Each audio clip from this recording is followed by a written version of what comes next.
it took me a couple of days to get back to this game. One, because I'd been reading for like over 3 hours consecutively out loud for like 3 or 4 days in a row. 2, because I started getting obsessed with the roguelike mode in Arknight's integrated strategies. And 3, sometimes it just do be like that. And 4, actually, I was gonna stream last night, but Beth was raiding and would not have been able to watch, and that's just not acceptable. That's not acceptable behavior. I do remember you had to take a similar break of Volume 1, did I? I didn't even remember that. Alright. So, God, what even happened last time? Hedwig got to see ass. That's one thing. Hedwig is a child of God. Angela is dragging Hedwig around on a tiny little leash. Jesus Christ. Hedwig is so fucking owned. That's what's going on. The girls had been telling the truth. The library was indeed open now, although Eustace was nowhere to be found. Eustace is sus as always. In truth, I had no intention of working on my chronicles. I wanted to know what on earth Eustace had been working on all day, cooped up in here with the door locked. Luckily, Bridget, Violet, and Flora seemed to care little what I was actually up to. They procured a chessboard from a shelf near Eustace's desk and set to work arranging the pieces, seated around the game on the floor cross-legged. Hang on. I can't play stuck in this thing. Oh, crumbs. That's right. We could lift you out of the wheelbarrow if you like. I could hear shuffling and scrambling and a protesting Flora behind me as I scanned the room for changes. Ow! Ow, ow, ow! Fuck, that hurt. Put me back down. Sorry. Only trying to help. What if we put the board on your lap? What, like, use me as a table? Aye, that'd work. I could hear footsteps as the more mobile pair of sisters darted away to retrieve the chairs from Eustace and I's desks.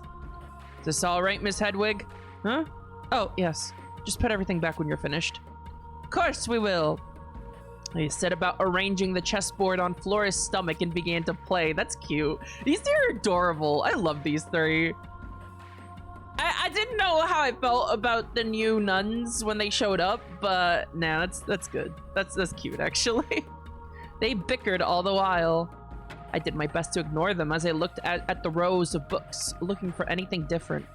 There didn't seem to be anything out of the ordinary. It was rather odd. I sort of had to tilt my head down to watch this. Sorry. Better than nothing, though, eh? Suppose so. I wandered over to Eustace's desk and nonchalantly looked through the scattered papers. I flipped open the top book on her precarious stack of ledgers. It appeared to be simple accounting. Money spent on food, clothes, etc. The freshest ink on the page pledged a large amount of money to someone for building. Ooh, for the clock tower. That must be the clock tower then. Yeah! The sum was rather large. I was beginning to see why the clock tower was such a controversial project, but there was nothing out of the ordinary here. I flipped through the pages to older records. Oi, I saw that! Violet's cheating. No, I am not. We break too much and move the piece a square ahead, that's all. Put it back, Violet, goodness sakes. November, October. I was looking up monetary records of a time when Catherine had been alive and well. There was nothing out of the ordinary here. More food, mostly. I kept flipping back, further back, hoping to find something strange. It's the best present you two have ever gotten.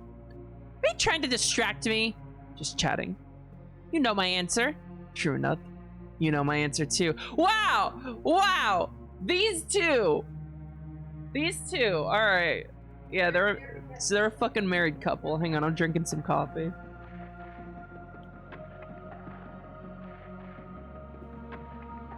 Well, I don't. It's a secret. Aye, sorry. Why did you bring it up then? No. Well, mine is as well. I was nearing the end of the book and beginning to think that I wouldn't find anything when finally I noticed something strange. A truly eye-popping amount of money had been taken into the Abbey's coffers 2 years prior. It would likely have paid for all of the items in the book thus far and more. The note next to it simply read, Sherry. I flipped back a few more pages, but there was nothing else out of the ordinary I could spot. That's kind of sus. That's kind of sus.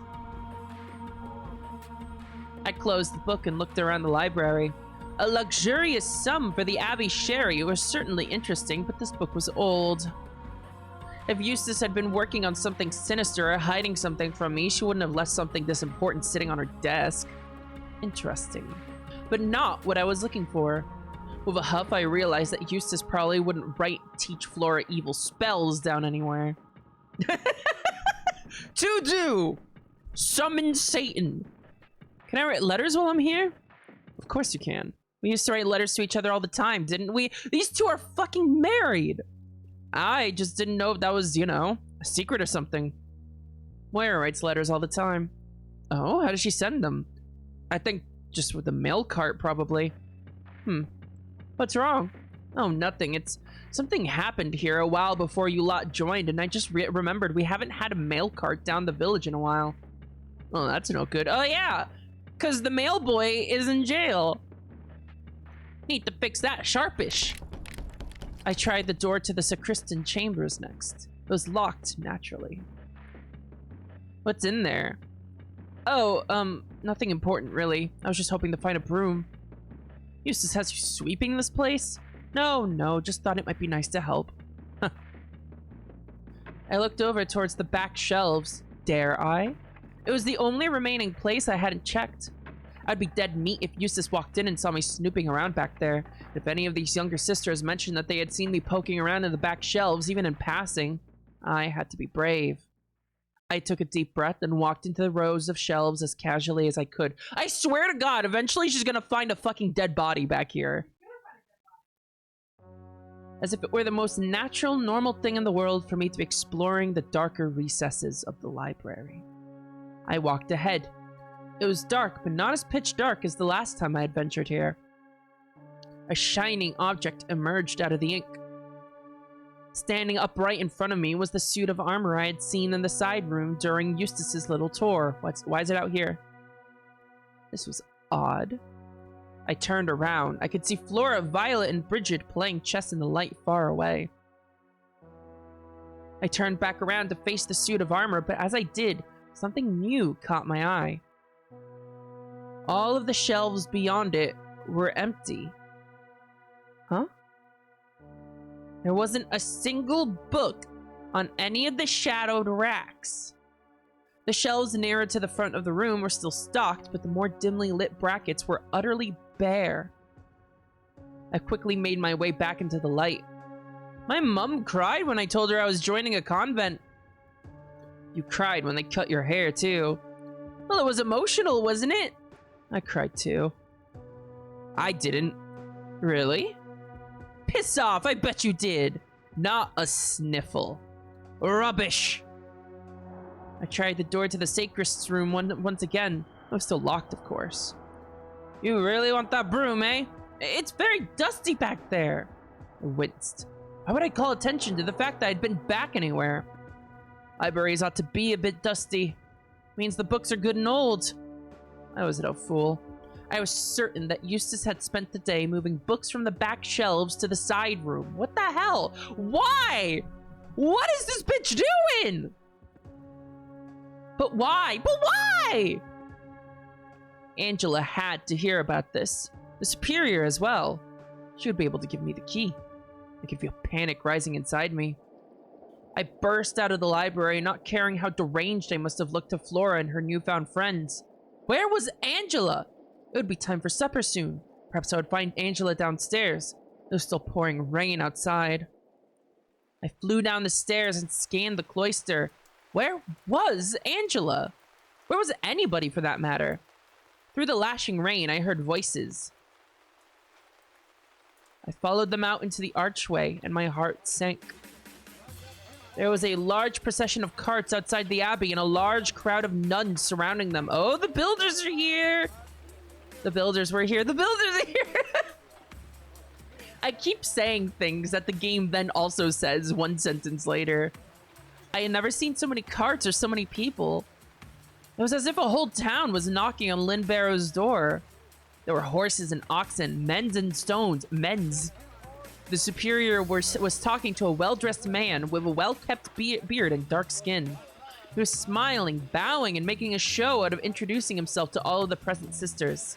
Behind him, I could see more men, mostly younger, all of them dressed far more plainly, stepping out of carts, tending to the animals, and gesticulating towards the abbey. I felt lightheaded. I took a few steps forward. If I could join the other sisters, at least, and appear present, perhaps I could avoid keeling over. I sidled up next to Margaret and Catherine. There's so many of them. I know. Isn't it splendid? There was no witty rejoinder from Margaret, which surprised me. Thank God for rain. You can see every muscle. I saw her glance at Margaret. She, too, then had noticed her friend's odd silence. Are you quite all right, Margaret? Sorry. Having a moment. It's my father over there. Oh! Whoa! Hang on, I wasn't expecting this. She nodded towards the man the superior was speaking to. Really? Huh. I suppose I see the resemblance. That did get the smallest smile out of Margaret, although it was quite fleeting. Oh, shut it. I haven't seen him in almost 10 years. I wasn't sure I was ever going to see him again. I wasn't sure I was supposed to see him again. Do you not get along? On the contrary. He's the best father anyone could ask for. Why so glum, then? She cast her eyes downward again, and Catherine was left looking bewildered. Margaret was not alone of her thoughts for long, however. Oh, and there he is! Sister Margaret, do you recognize this man? This man recognizes her! Monica, my dear! It's Margaret now. Oh, of course, Margaret. A beautiful name for a beautiful daughter. What is going on here? She changed her name.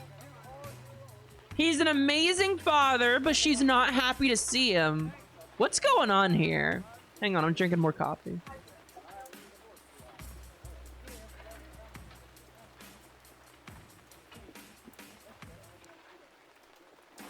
You will forgive me if it takes some time for me to adjust. You shall always be my little Monica. Yeah. Are you well? You don't seem pleased to see me. No, it's just overwhelming. That and it's raining. I'm drenched. Oh, I was so overcome I hardly noticed. When the men are done building the tents, we must catch up. I want to hear all about your service. Of course, Father. The man beamed and affectionately tousled the top of Margaret's hood before turning around to bark commands at the men unloading the carts. Margaret retreated back under the archway out of the rain, and the rest of the sisters followed her example. Everyone milled about, gawking at the workers as they pitched tents and tended to their oxen and horses. It isn't half pissing down. Count your lucky days. It'll be snow soon enough. Marta turned to me and smiled wryly. No cloak? You're a brave one. I realized that all of the sisters were wearing heavy cloaks over their uniform, just like the one Angela had donned the other evening. I don't have one. Goodness! Well, tell the superior when you can and she'll find you one. I can't have you wandering around all nippy this winter. Especially not with that lot out there. She gestured towards the workers who appeared to be having a difficult time in the downpour. A few had already slipped in the mud, much to the delight of several sisters. I can't believe you're complaining. I'm in heaven. Don't trust him. And they're building a bloody town right outside our windows, for goodness sakes. That's going to be campfire songs and drunken ballyhoo all night, every night, mark my words. Well, if you ever hear about an all-woman construction company, be sure to let us know. We can hire them next time. It's not a place for men, that's all I mean. It's bad enough having the bishop here. Sister Marta, he's a holy man. He's meant to come and give communion and then hop along. He's a dog like any other. Woohoo! Woo! Tell us more, Marta. You shouldn't say that sort of thing. I'm old enough to see a lecturer when I see one. This is the second time this has come up. They implied a few streams ago that the bishop was sleeping with the superior. Interesting. Very interesting! Those two. She waggled her walking stick towards the superior and the bishop, who were now walking back towards the archway as well. Those two were made for each other. Now, girls, as you can see, the builders are going to be living quite close to the dormitory. I must ask that you behave while they are here. Be polite, be demure, and above all else, do not embarrass yourselves. I wouldn't dream of it. You can count on us. Good. Now, the men will be taking their meals in the tents, but naturally, they will be spending time within the abbey walls working on the clock tower during the day. They are not to be bothered. I understand that it might be strange having so many people here, especially men, but they have promised to stay out of the way. If we can extend the same courtesy to them, I'm certain they'll barely be noticed. Everyone murmured in approval. The superior nodded, and she and the bishop took her leave towards her office. So, who wants to visit the tents tonight? But of course, it would only be polite. That's what the superior wanted. Another night, perhaps. Oh, why not? Charity! Goddamn! Marta rolled her eyes and took her leave as well. Oh dear. Never mind her, she'll get over it. I'm sure she'll change her tune after she sees a few of the lads lifting stones. Margaret, who had been standing quietly to the side, finally spoke up. I'll probably steer clear. Bit weird, you understand? Oh, right. It's not like your father will be in the big tent. Besides, you're a big girl. You're allowed to talk to the other children. Sure, I don't know. It's still weird. They'll know him. They report to him, even. I understand. Do you wish us to avoid them? Oh, God, no. I wouldn't ask anything like that. Go make friends. I'll just avoid it. Probably. As long as you're not upset. Margaret offered a thin smile. Of course not. What is her deal? What is up with her and her father? What is her deal? The conversation sputtered out and people began to take their leave. Charity dawdled off in the direction that Marta had disappeared, and Catherine walked with Margaret towards the stairs up to the dorms. Adela smiled pleasantly at me and then left in the direction of the cellars. Well, it's going to be a strange few weeks, I fear. Things are already strange. True enough. Oh, speaking of, have you seen Eustace today? No. I know she was busy in the library earlier, but I haven't actually run into her. Me either. I hope she's well. She seemed rather out of it when we last spoke. Oh well. What are you up to for the rest of the day? Realization hit me like a brick. Oh no. I was actually meant to help Darcy of the sheep this afternoon. Oh, she'll be so cross with me. No, that's not like her. Darcy thinks the world of you. I got caught up with Flora and the newcomers and just forgot. Ah, yes. Poor Flora. Is she making friends? I'm not so sure. They were all playing chess in the library earlier, but they seem to be bickering quite a lot. That's good. That's friendship. Really? Of course. Look at Catherine and Margaret, or Charity and Marta. Or, well, I was about to say Eustace and yourself, but... But what? Have things been strained between you two lately? Forgive me for prying, I just worry. No, I appreciate the concern. I don't know, she's rather difficult to work with, I suppose. Yes, I've noticed this as well. You've worked together before, I take it? Of course! We all end up working together here on something or other. Eustace is very particular and a bit intense. But I wouldn't worry, you've butted heads before. She'll get over it, whatever it is. I tried my best to smile appreciatively, but I just couldn't believe her. Why am I sensing a death flag? Why am I sensing a death flag? I'm drinking coffee.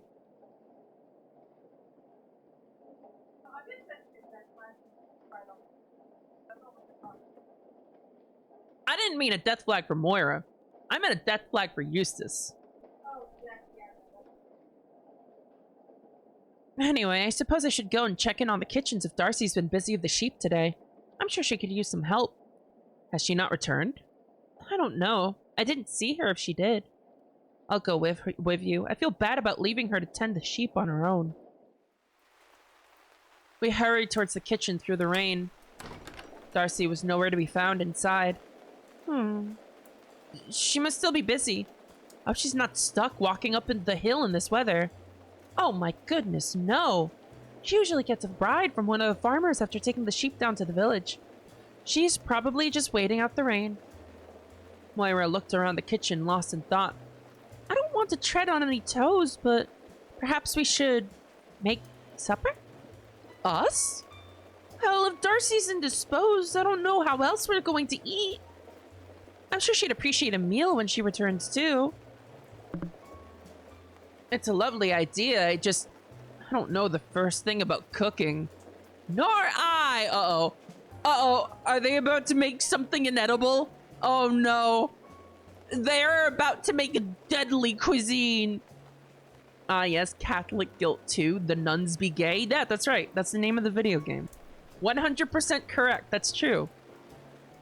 Wouldn't it be fun to learn? She picked up a big metal pan and held it the way one might imagine a soldier testing the weight of a new weapon. I don't know. There's a lot of fire involved. I'm sure it's easy. I've watched her do it loads of times.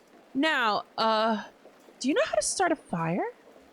She was resting her hands on her knees, bent low, peering into the bottom of the stove. I haven't the slightest idea. Perhaps we could ask someone for help. Eustace would know, surely. Shall I go find her? Good idea. I'll scrounge up some ingredients in the meantime. She wandered over to the larder and began selecting cuts of meat. I hurried out of the kitchen. In truth, I had no intention of asking Eustace about the stove. I was more concerned with delaying disaster, or at the very least, not being responsible for whatever inevitable mistake might ruin supper. Or worse, the kitchen. What a coward I was! Still, I hurried out into the rain and made my way back towards the Superior's office. I could pretend that I was looking for Eustace. Perhaps I might even suggest what I was doing to anyone who passed by. My story would hold up to any scrutiny. Lyra might apply to it. It was Angela who was on my mind, however. I wonder why! The fact that Eustace was absent at all was suspect, and I had been distracted long enough. My hope was that Angela would be with the Superior discussing the Abbey's new guests. She was the Prioress, after all. As luck would have it, I was correct. The door was opened for me by the bishop, who offered an apologetic smile as I was ushered in. He and Margaret's father were standing on the far side of the room nearest the door, while Angela prowled around the Superior's chair arguing with her. What is going on? Which I find unacceptable. This is wanton disregard for our safety. You are being more than a bit melodramatic, Angela. It is warranted. This is carelessness I thought beneath even you. Sorry to interrupt, but is this about the men outside? Of course it is. Tell me, Hedwig, will you feel safe going to sleep tonight? What a question to throw my way. Don't answer that, Hedwig. Angela is hysterical. She's just trying to wind you up. My laborers are all vetted, Sister Angela. You have my word if you will take it. How many men are there? A dozen, surely. You can guarantee that not one blackguard has slipped past your notice? My company's reputation is everything. We work on manor houses and the like. Misbehavior is punished swiftly and totally. So you admit, then, that the men in your employ have misbehaved before? I heard the tiniest sharp exhalation from Crispin, but his polite demeanor never faltered. I feel as though I've walked into an argument I cannot win.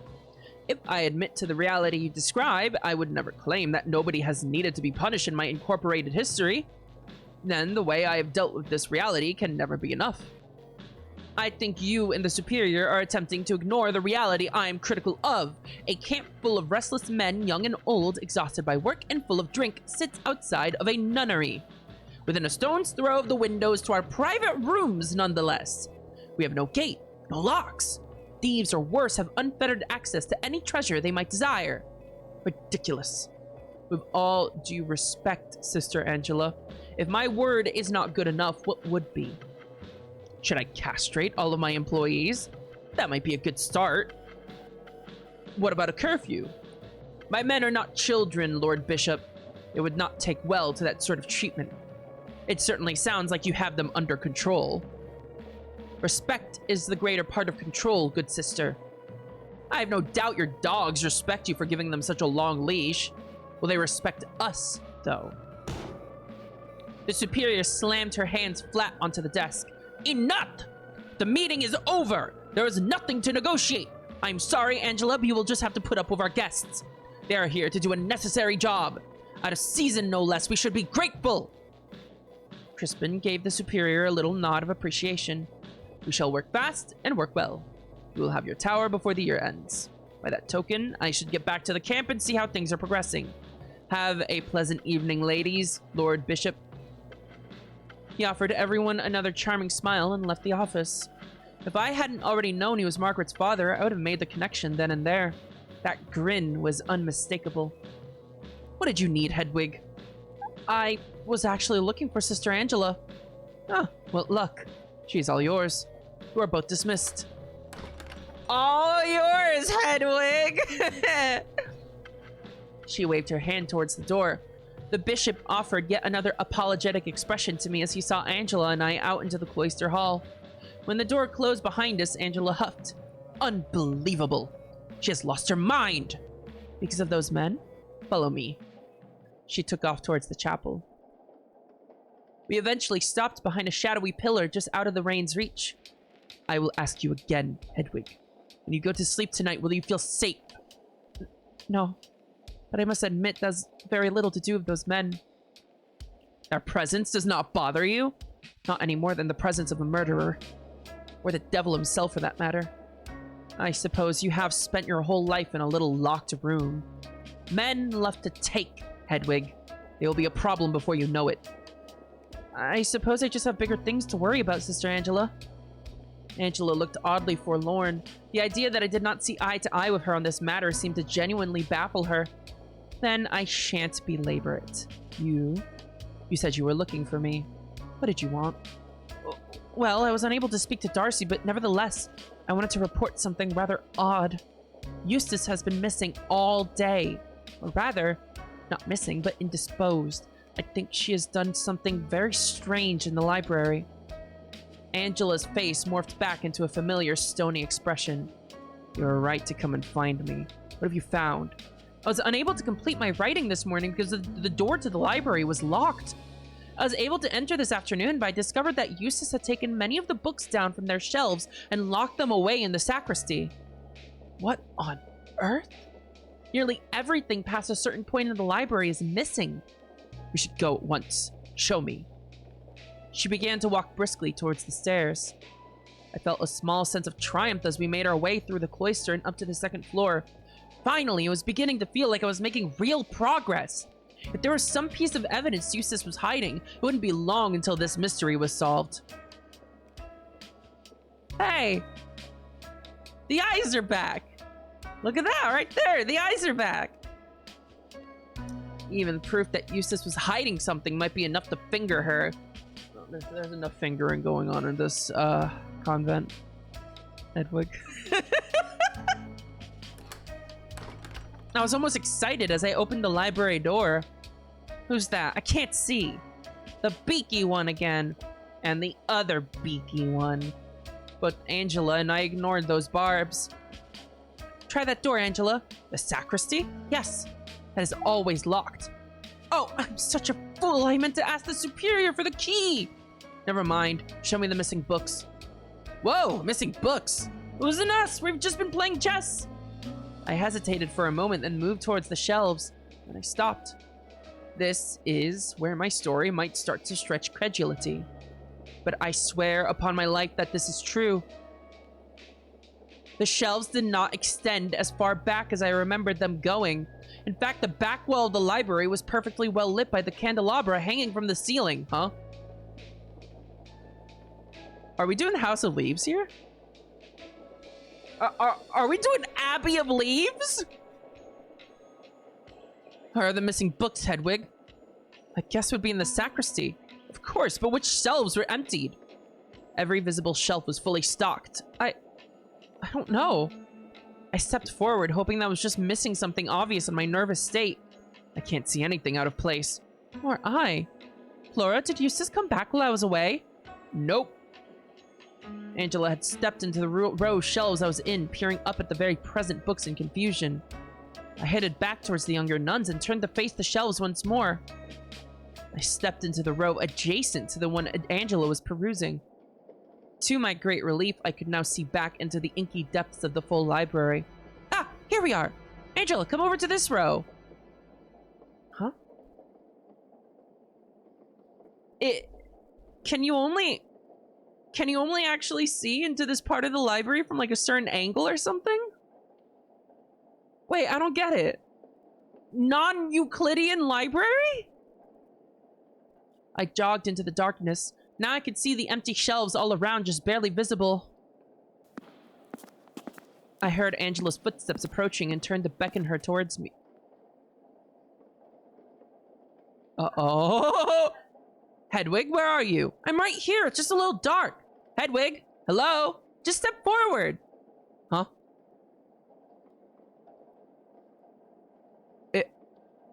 Is this? Uh-oh. This is a pocket dimension.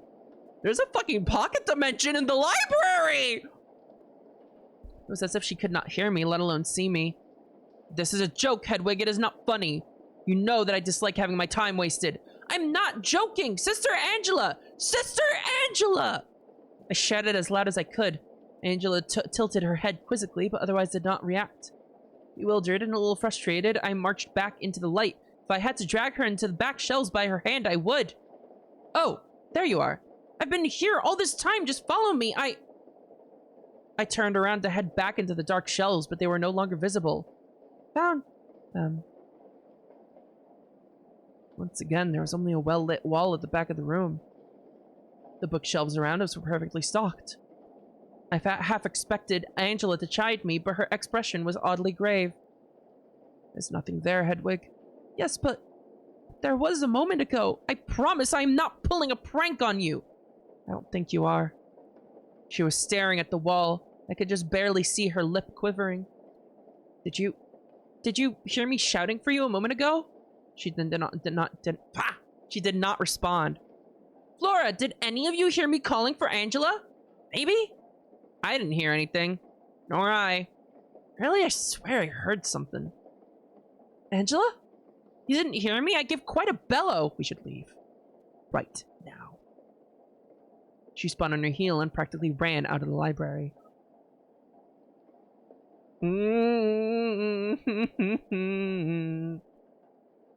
I chased after her, letting the door slam behind us as we flew out onto the second floor landing.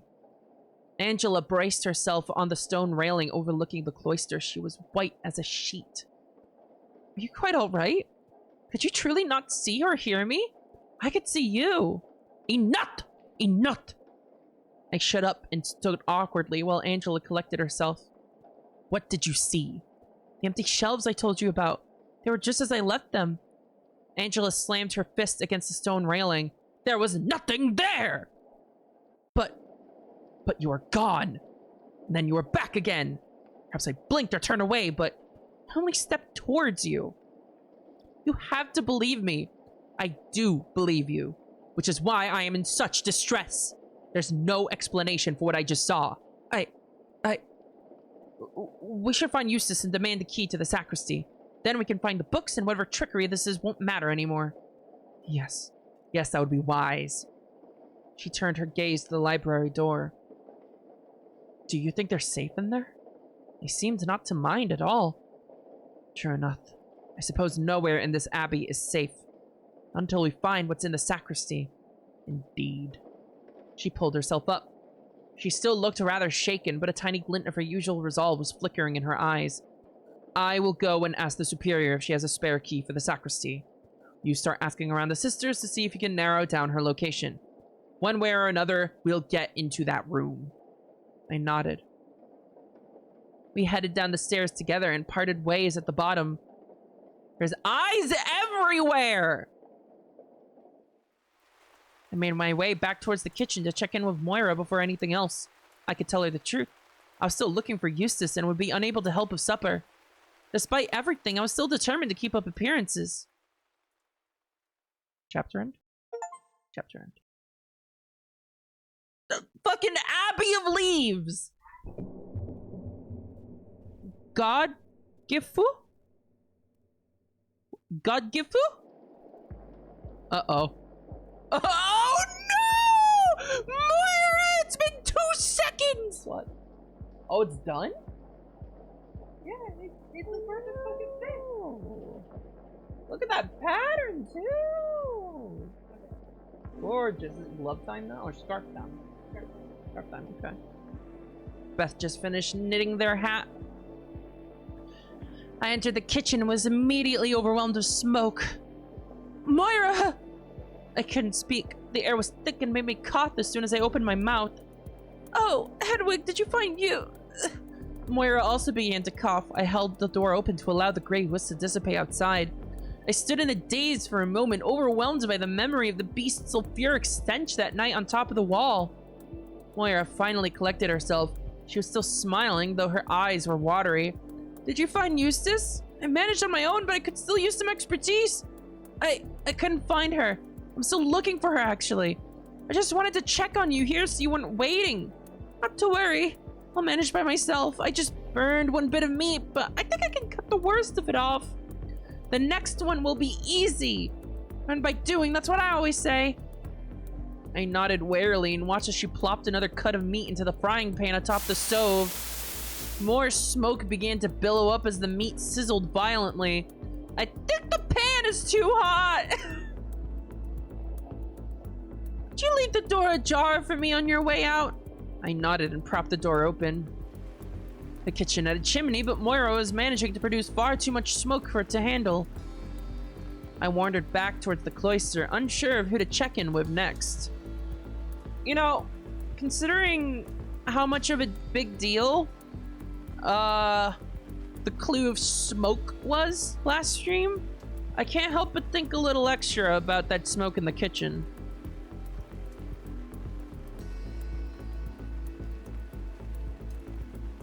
But the smoke in everyone's memories was coming from the dorm hall, I think.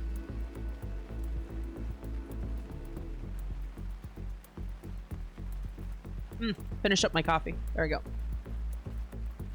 Or where I might start searching to find her myself. Her dorm room? The garden? The cellars? All seemed about as likely as each other, or she's trapped back there in the pocket dimension. I entered the hallway surrounding the cloister, barely paying attention to where I was going. Oi! A sudden voice made me jump. Watch where you're going. Be nice, Violet. She was off in her own little world. I'm a bit hard to miss, though, eh? I'm sorry. I was lost in thought. Us too, but you don't see us nearly barging into people, do you? Well, we almost did barge into her, didn't we? She nearly walked into us. But it takes 2 to bump into each other, doesn't it? I could feel my patience waning already. In an attempt to be helpful, I changed the subject. You were lost in thought as well? Might I be of assistance? We're looking for Sister Catherine. Any idea where she is? I'm afraid not. Actually, I'm looking for someone as well. Have any of you seen Sister Eustace? Nah? Sorry. It's no trouble at all. No need to apologize. I offered as pleasant a smile as I could, but none of them returned it. We walked past each other to return to our separate searches. I took a few steps forward, but something caught my eye. The cloister lawn had been ravaged terribly. Oh, were they doing fucking donuts in the wheelbarrow? Deep divots and tracks lining the previously green grass. I turned around, suddenly quite irritated. Hey! Did you push the wheelbarrow over the cloister? They looked at each other briefly. No, sister.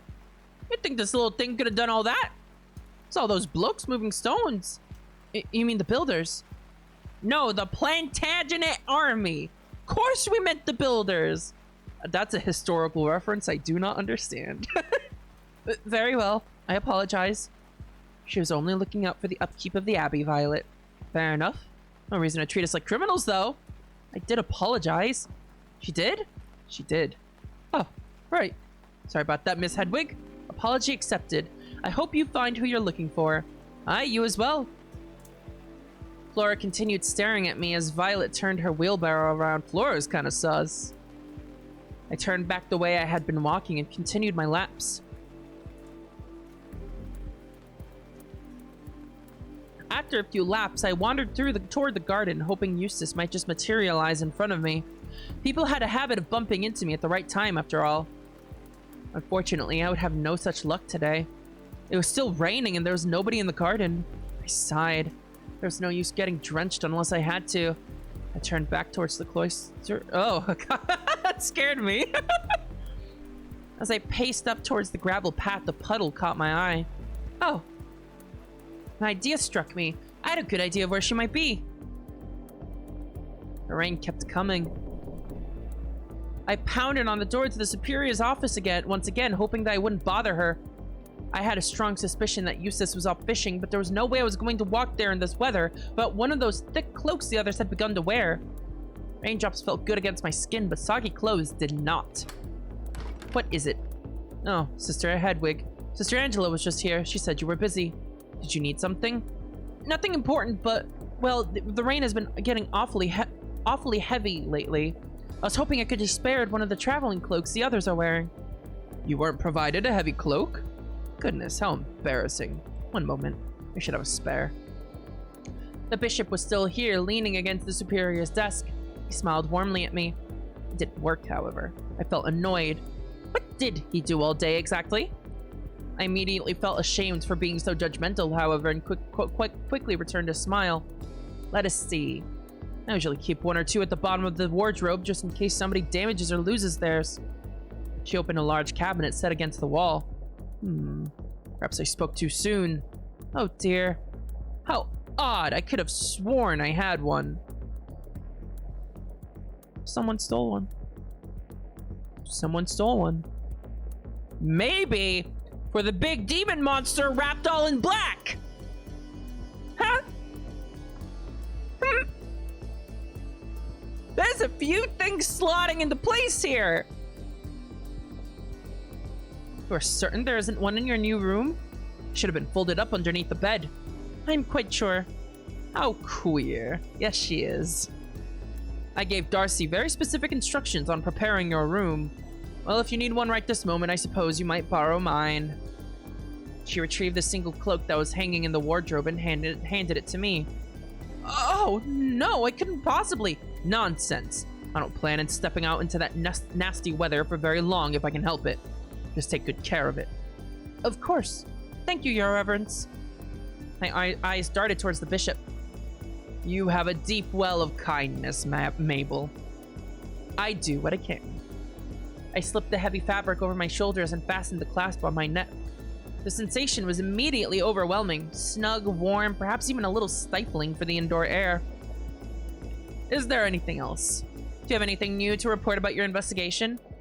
Oh, actually, there is one thing. Did you wind up giving Angela a key for the sacristy? That's my next port of call. No. Eustace has just the one. Really? Goodness me, that seems rather irresponsible. She insisted that there should only be a single key. Why listen to her, though? Our collection is too valuable to leave multiple keys lying around, or so she says. I was reminded of Flora's story about sneaking into the Superior's office and found myself agreeing with Eustace, on principle at least. Not to worry then, I shall simply ask Eustace for help. That had been my plan in the first place. I was grateful for the new tidbit of information, however. I was beginning to feel more and more confident in my suspicions. I don't have anything to report in that case. I may just have something conclusive soon, however. I was nursing a desire for approval, and part of me wanted to spill everything to the Superior right away. But if I was wrong about Eustace's books, I'd look utterly mad, no matter how suspect the rest of her behavior was. Not to mention the fact that I might need to explain what had happened to me and Angela in the library, which might destroy whatever shred of credibility I was holding on to. Why so mercurial? Oh, no reason. I've heard that word before. I don't actually know what it means. Mercurial. Subject to sudden or unpredictable changes of mood or mind. Okay, yeah, that sounds about right. I just don't want to promise anything too grand before I can deliver. Suit yourself. Have a good evening, Hedwig. I nodded my head and took my leave.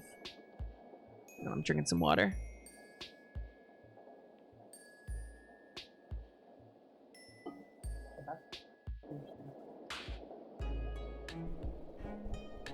I started towards the path to Eustace's secluded fishing spot, getting used to moving in the Superior's cloak. When I stepped into the rain, I noticed a difference immediately. The thick fabric absorbed the beating raindrops effortlessly. It was a very strange sensation. As I made my way down the path towards the outer wall, however, I became more uncomfortable than I had been in Sans cloak. My clothes had been soaked through already today, and the traveling cloak trapped the soggy, loose fabric in a way that felt awful as I moved. Sans Undertale! Confirmed from Misericorde. When I made it to the stone passageway, I paused for a moment to adjust my clothes. I did my best to peel the wet fabric off my skin and fluff it a little, hoping that it would sit a little more comfortably under the cloak with a little fiddling. Alas, it was easier said than done. As I leaned against the wall for balance while rearranging my robe, a glint of metal caught my eye. Why was the sword here?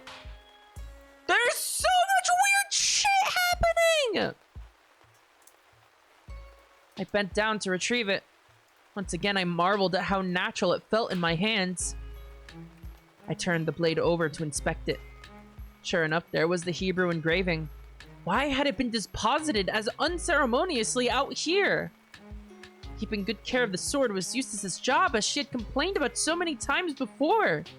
More evidence of her strange behavior, I thought. But you know what? This sword is kept in the sacristy. Which only has one key. Which is, theoretically, in Eustace's possession. So either Eustace was the one that dumped the sword out here, or someone took the key from Eustace. I decided to carry it with me. It was her responsibility in the first place. Plus, I would feel a degree of satisfaction asking her why she had left it to rust in the rain after Catherine's wake. I could demand the sacristy key. She would have no choice but to give me the key. The sword must be returned to that room for safekeeping. Eustace would be in a real bind, wouldn't she? She would have to give me the key or let me into the room. I held the sword. The alternative was showing the Superior the neglected blade. See how wet it is. What if it had been damaged by the element? Rusted. Hedwig, you're being a little naive. And failing those scenarios, what if Eustace resisted me? A surge of anxious energy passed through me as I navigated off the path onto the trail to Eustace's fishing spot. She might panic when I asked her for the key, I thought. Or if she truly had something to hide, she might attack me. Well, in that case, I would defend myself bravely. No, Hedwig. No, Hedwig.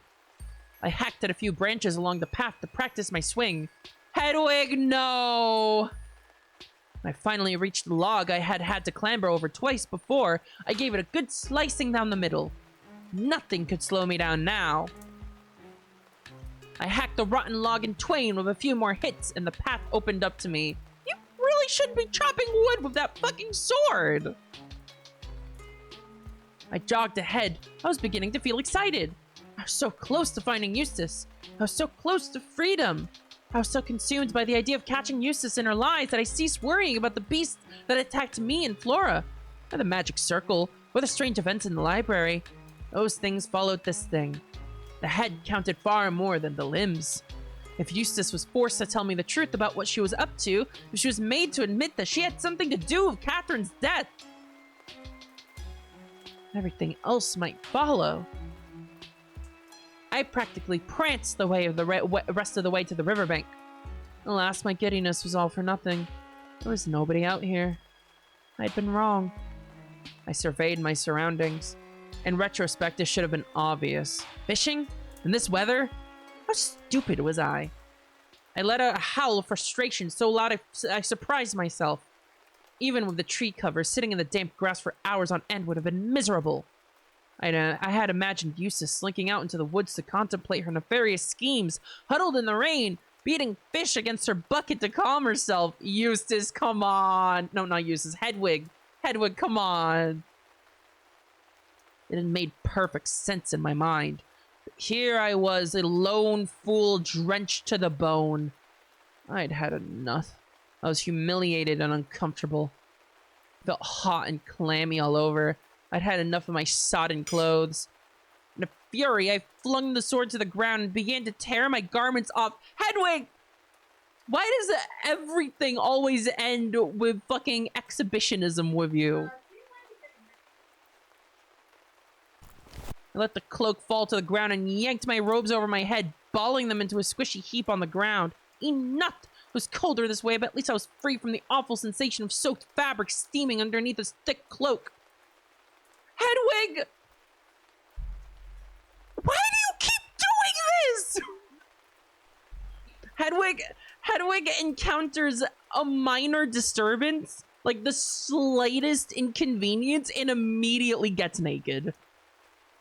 That's like that's her response to every problem in life. Just strip.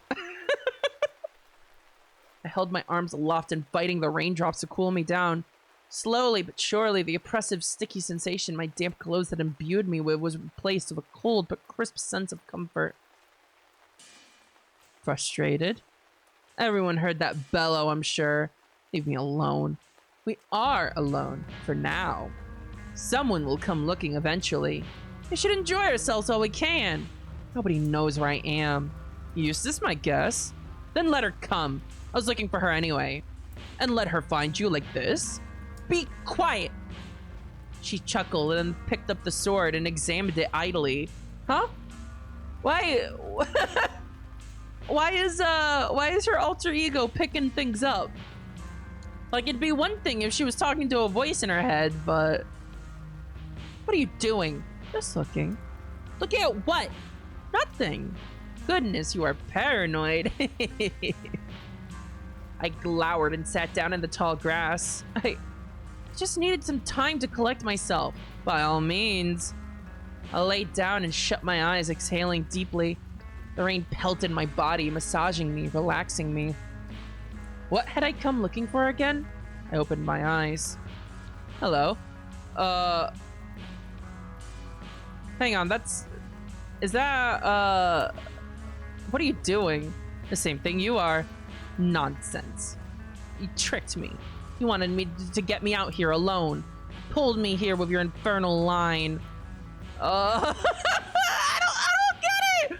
She did not respond but leaned down to kiss my forehead. Is she getting kisses from her fucking hallucinations? Stop that. Stop what? She picked up the sword again. What does it say, do you think? I can't read Hebrew. Isn't that a shame? That seems like it'd be useful in your line of work. You're right. I wouldn't even be able to read the Septuagint?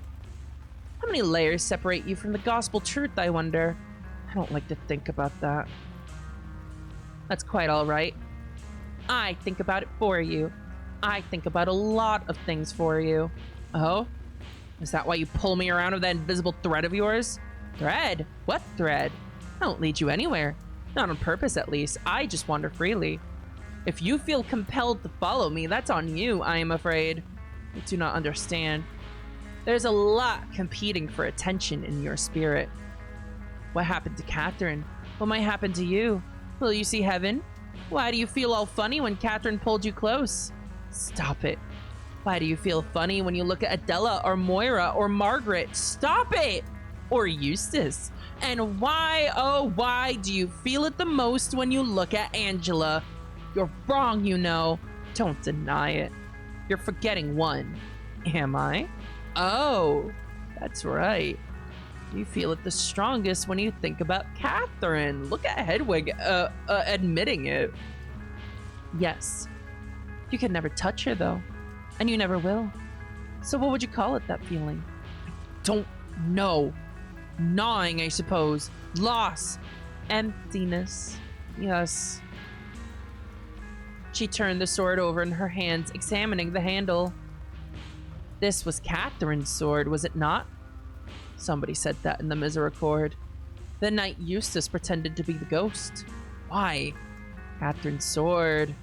She ran her fingers over the pommel, deep in thought. We have some time to ourselves, don't we?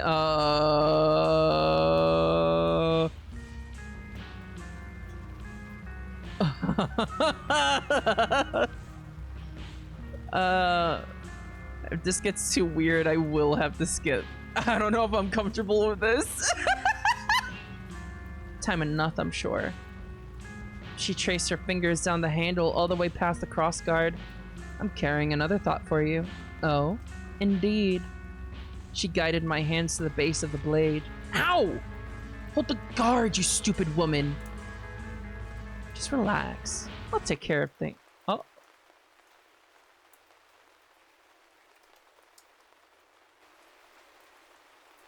Who is this?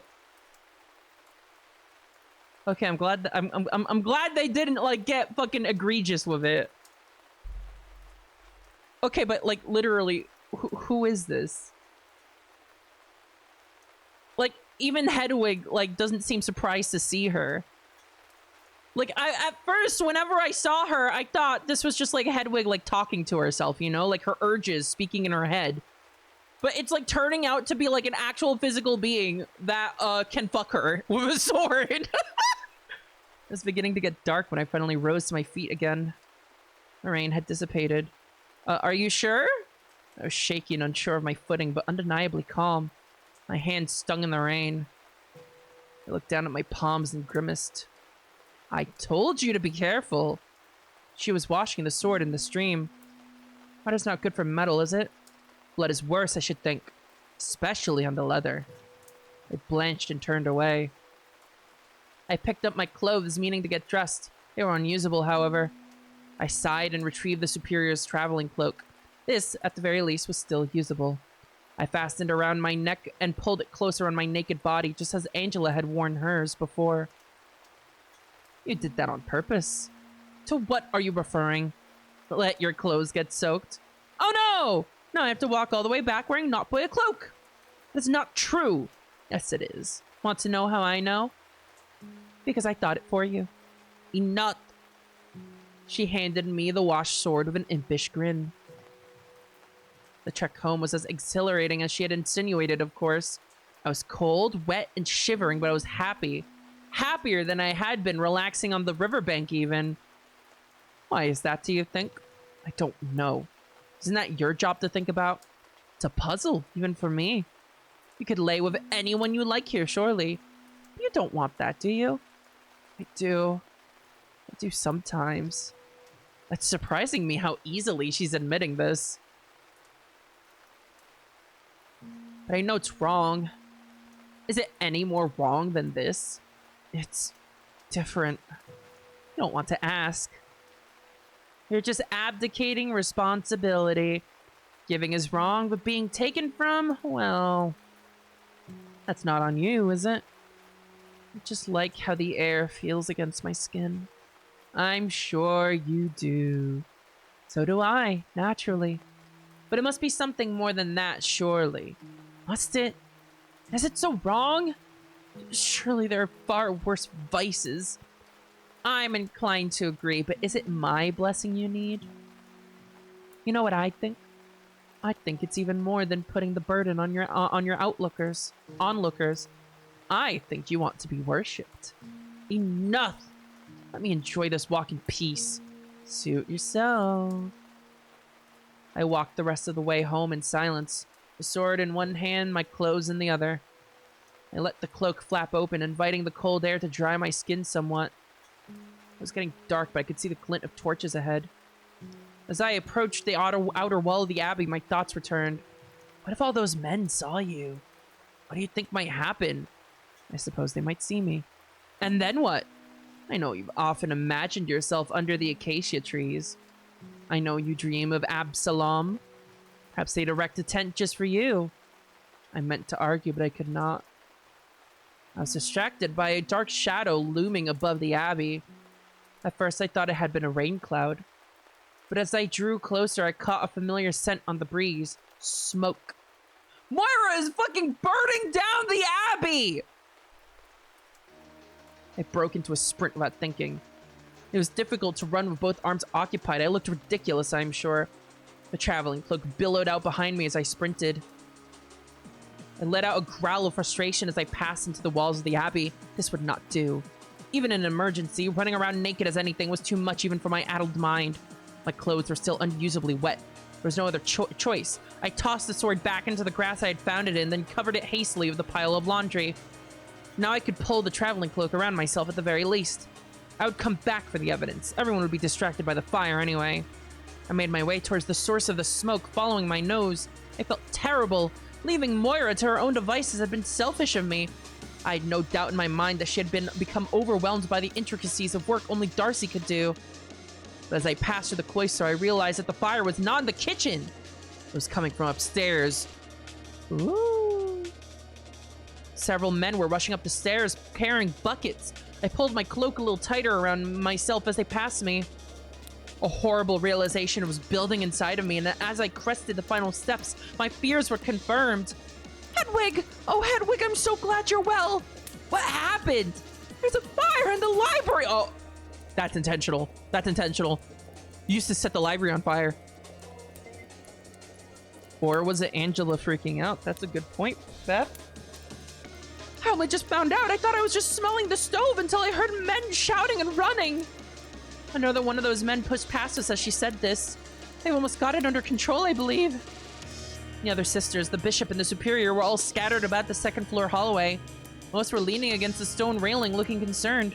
Margaret and Catherine were pacing about, discussing something in grave tones. Charity, Marta, Adela, Flora, and the newcomers were speaking with Angela, who looked apoplectic. Darcy and Eustace were nowhere to be seen. Oh my god. Where are they? Did Darcy ever return? No, she must be spending the night on the farm. Thank goodness. What about Eustace? Lyra cast her eyes downward. I'm not sure. Oh no. I ran into the library, desperate to see what had happened. I could hear Moira and the superior shouting at me to stop, but I ignored them. A half dozen of the men were charging out of the room with empty buckets. Sister, get to safety! I'm looking for my friend! Well, not a friend as such. I didn't have the time nor the wherewithal to explain the intricacies of my relationship with Eustace to a stranger. It's a complete and total mess in there, good sister. Stop dawdling! Buckets! The muscular man looked at me pleadingly before following the others out to refill their buckets. I coughed and forged ahead. The cloud of smoke was billowing out of the sacristy as I had dreaded. She's dead in there. She's fucking dead in there. It was hard to see. It was harder to breathe. I struggled to keep my eyes open as I searched for signs of life or worse. Bits of burned paper were fluttering about in the air. The worst of the flames had been contained, it seemed, but there were menacing piles of ember everywhere. Gnarled black debris were scattered throughout the room. The amount of refuse was unbelievable. Everything in here had been utterly destroyed. I coughed and hacked and wheezed as I scoured the area for any hint of Eustace. A pair of hands stopped me from falling face first into a smoldering pile of ash. The same man as before had gripped my shoulder to steady me. It felt strange. I yanked myself free as forcefully as I could and wheeled around on him. Please get yourself to safety, good sister! We'll take care of the rest. I couldn't argue. I staggered out of the room and back out onto the landing. I coughed again and several people rushed forward to help me. Careful! Smoke is terrible for you! Steady, steady. I began to sob. There's nothing left. Yeah, it's a shame. I'm just glad everyone is safe. I was so worried. But everyone isn't safe. I had so many thoughts running through my head. With Eustace gone, any trails I had left to follow would go cold. I was able to enter the sacristy, but whatever had been hidden in there was long gone. Worse still, there was a sinister part of me that was relieved to be rid of her. How wicked a thought. But nonetheless, it was an honest feeling.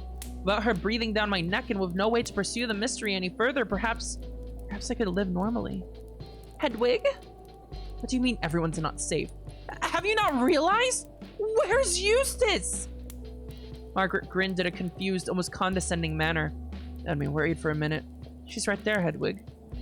She pointed over her shoulder towards the stone railing. Huh? Did somebody need me?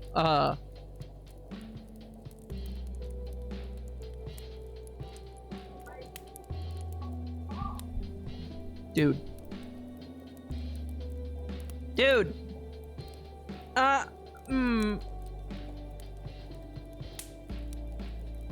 Is Darcy sus?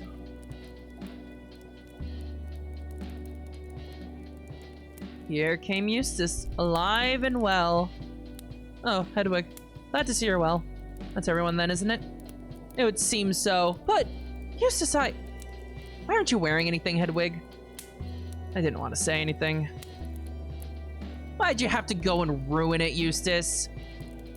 It's cold. I'm just concerned. Is that my cloak? You'd have died right there and then. I was looking for you, Eustace, and I slipped and fell into the stream. My clothes were soaked through. I had to walk back in just the cloak. So sorry, Superior. And I saw the smoke and, well, I forgot myself of worry. Goodness, you've been in the wars. Are you sure you're feeling well? Aren't you wearing anything? You two should get to bed. But now! All right. Keep your clothes on, lady. The teenager skulked away, Violet scratching her head all the way. Angela shot me a look before turning away to interrogate somebody else about the fire. The reality of the situation was beginning to set in. I was all but naked, surrounded by all of my peers and betters. The bishop, who had been standing off to the side with the superior, was covering his eyes in shame. Well, do something about it! I was soaked, my breath was short, my feet were sore, I was covered in ash, and worst of all, I felt an overwhelming sense of guilt. Horrible as it is to admit, there had been a small part of myself. Oh God, what is wrong with me? There had been a small part of me that had hoped an act of God had removed Eustace as an obstacle, but there she was, looking as stoic as ever. I was having a very bad day. Hedwig's no good, horrible, very bad day. Huh?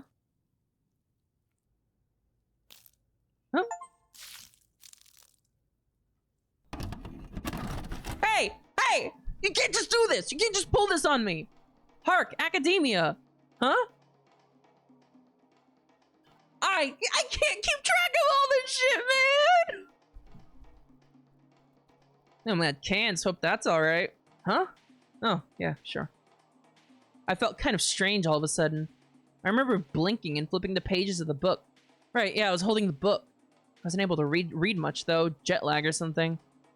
Words stuck out to me as I skimmed, but none of them made sense. Was she reading the visual novel? Nosy! You can borrow it if you like. Don't know if you have a telly in the room you're staying in. Not sure. Don't think so. There you are, then. Branch out a bit. Try the genre you're not familiar with. I thought you needed this for work. It's work, but I'm in no rush. I'm here to get a little more hands-on with a different project anyway. I considered for a second, looking back down at the page I'd opened to. None of the words made sense. They felt like they were shifting in front of me. There's some crazy-ass magic going on. Like some crazy-ass time magic, dimensional magic, something is going on. Gave me a headache. I really was jet-lagged, and I wasn't interested in the premise anyway. Nah, I slid the book back across the table. She smirked as she put it back in her bag. I didn't want to play games. I changed the subject. You mentioned location scouting on the plane. You making a movie out of this or something? She smiled and raised a finger to her lips. That's cool. I can write this off as a business meal. Do you ever stop working? She unfastened her handbag and retrieved her shiny pack of cigarettes, lighting one as she spoke. You into compensation theory? God, it's nice to hear someone say that instead of work-life balance. I'm sure it is. You might not like my answer, though. I love working. My work is fun. I mean, I think structural functionalism is a fascinating field. And I suppose it's true that you want to give factory workers enough holidays that they don't strangle their wife and kids, but me? I always want to be working. Ever strangled anyone? Work's too fulfilling to even fantasize about it. Wish I could find a job like that. Where do you work? Nowhere right now. Explains the uniform. She waggled her cigarette at my baggy clothes. Jesus. Ah, too far? Do you like me or not? I didn't like you. I wouldn't tease you. Sorry, I thought we were developing a good rapport. Sort of a buddy cop thing. Or I don't know, something you wouldn't protest.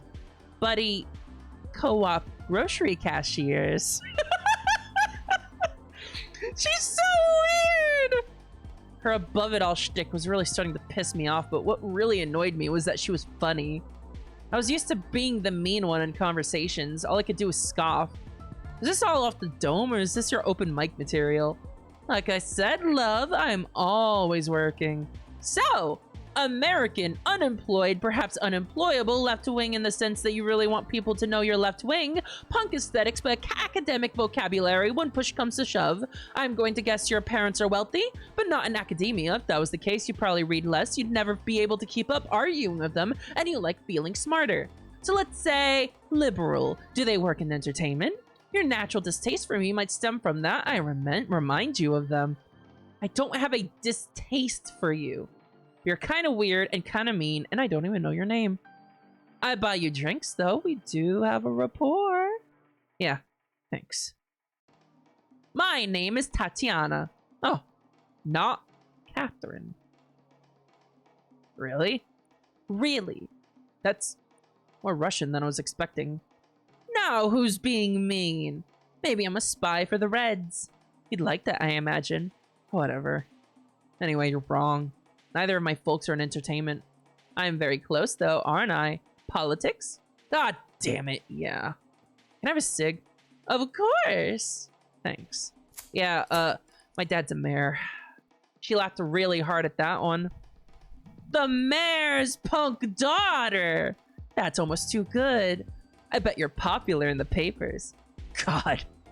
Does he ever ask you to dress normal for reporters? Do you argue about Afghanistan and nuclear power over dinner? He's the mayor. He has no say in any of that shit. Answer the question. Well, yeah, all the time.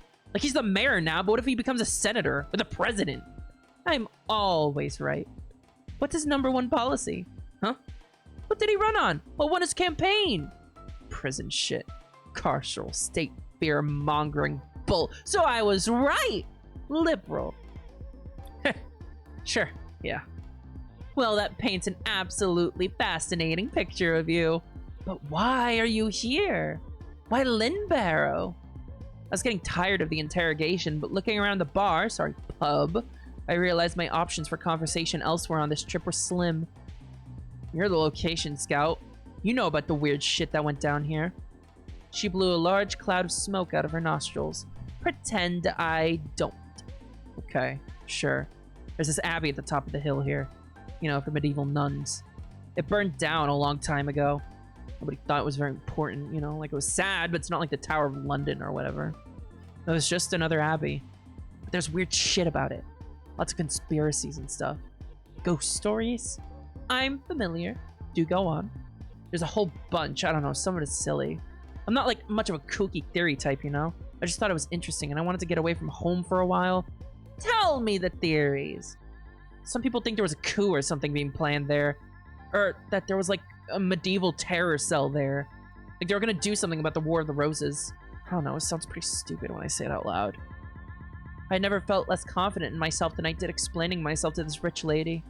I don't know, it had made sense to me up until now. Look, I had a big argument with my parents about my future. You know how it goes. I'm not into a cult or supernatural shit, really, but a TA in my English lit class put me onto this cool story about this weird abbey in England. A lot of weird stuff happened there. Murder, suspicious fires, etc., etc. He's been trying to write a paper or something about it and was going to come do research. I needed a place to go clear my head and get away from my family for a while, and I thought, hey, good excuse to get out of the country. I'll go check out this weird old haunted building with a friend of mine. God, what was I doing? You and a friend are taking a gap year together. I get it. Fairly normal for rich girls. I'm not taking a gap year, and I'm not a rich girl. Who bought your plane ticket? Your parents? Nice of them to pay for your getaway. Why'd you come alone? Couldn't get on the same flight as this friend of yours? Look, it's supposed to be a surprise.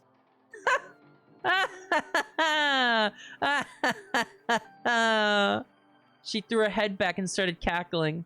Please, God, I thought, get me out of this fucking pub. Oh, this is good.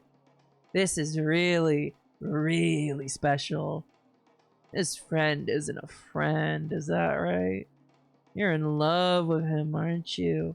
You don't care about the Abbey at all. You're trying to impress him. I downed the rest of my can of cider. I don't want to talk about this. But it's so cute! What's he like? Aloof and cool, I'm guessing? But deep down you know he really cares. Does he know you're into him? I wasn't going to play along anymore. I started to scowl and focus on my cig. Oh, you're upset. Nah. That's okay. You're still cranky from your flight. Time zones are a bitch, aren't they? Someone else was being a bitch too, but I didn't want to start a fight. I made a show of glancing at the clock and stood up. Thanks for the cider. And the cig. Sit back down for a moment. You'll want to hear this. I doubt it. As it happens, I've also been working on a book about the goings-on up at Lynbarrow. She was right, unfortunately. I did want to hear that. I sighed and sat back down. So what's it about? The killings, of course. The mystery of it all. Oh, yeah. What's the angle? It'd be a bit difficult to explain all in one go. Would you like to borrow it? Huh? I have a copy in my bag, if you'd like to do a little light reading tonight. She produced a rather thick paperback from her handbag. None left alive? No! No! None left alive! I'm gonna drink some water.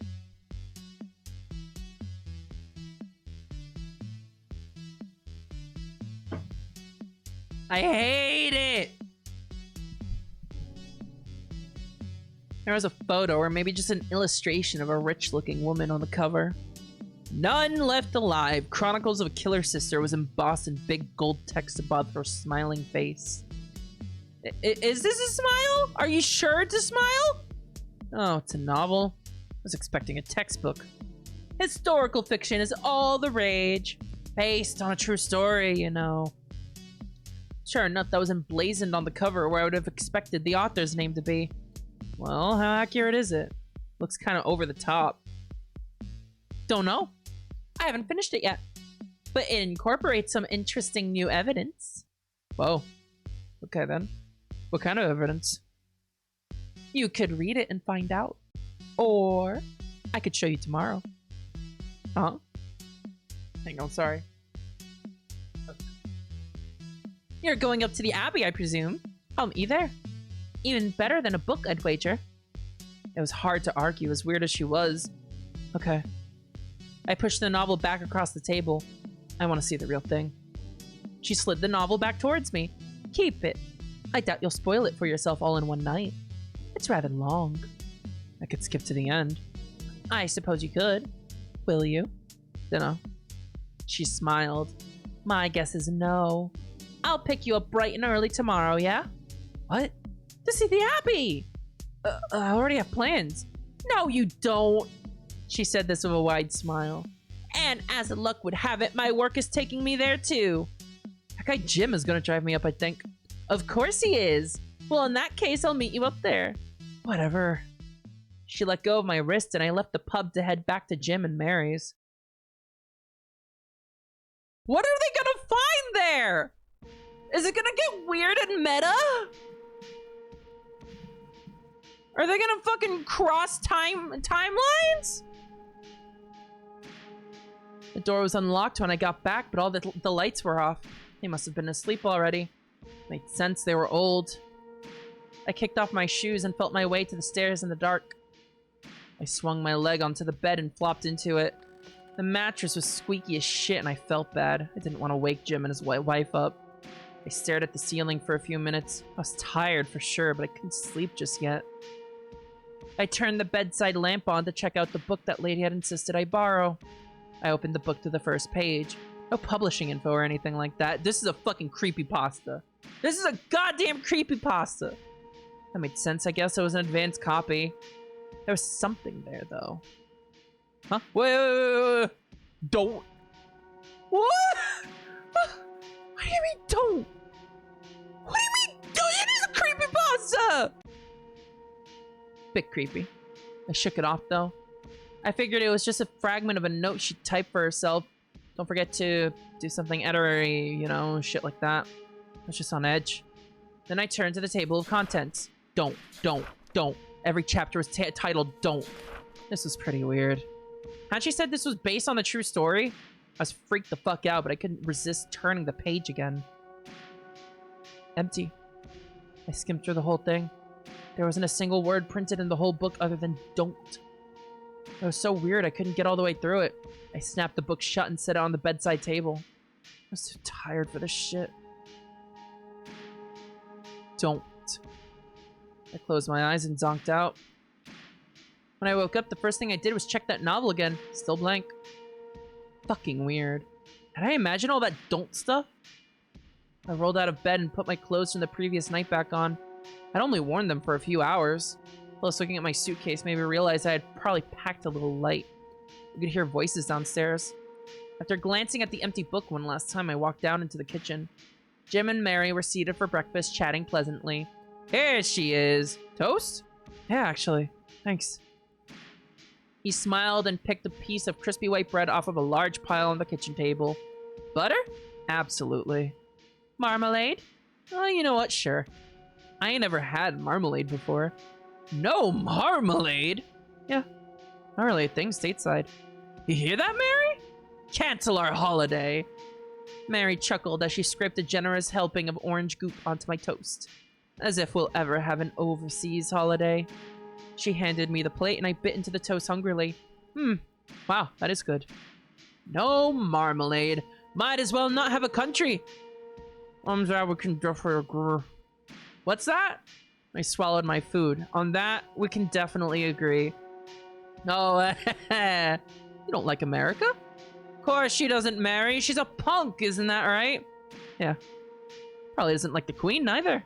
Talk about that in the car, funnily enough. Mary looked upset. Oh, James, you said she wasn't one of your little schemers. Don't know what you're talking about, love. She's just a traveler who happens to have a loud taste in music and politics, isn't that right? Never met this guy before, I promise. Oh, me. Only you could make me want to believe that you just happened to pick up a teenager in your car. Oh, make me sound like some prevert.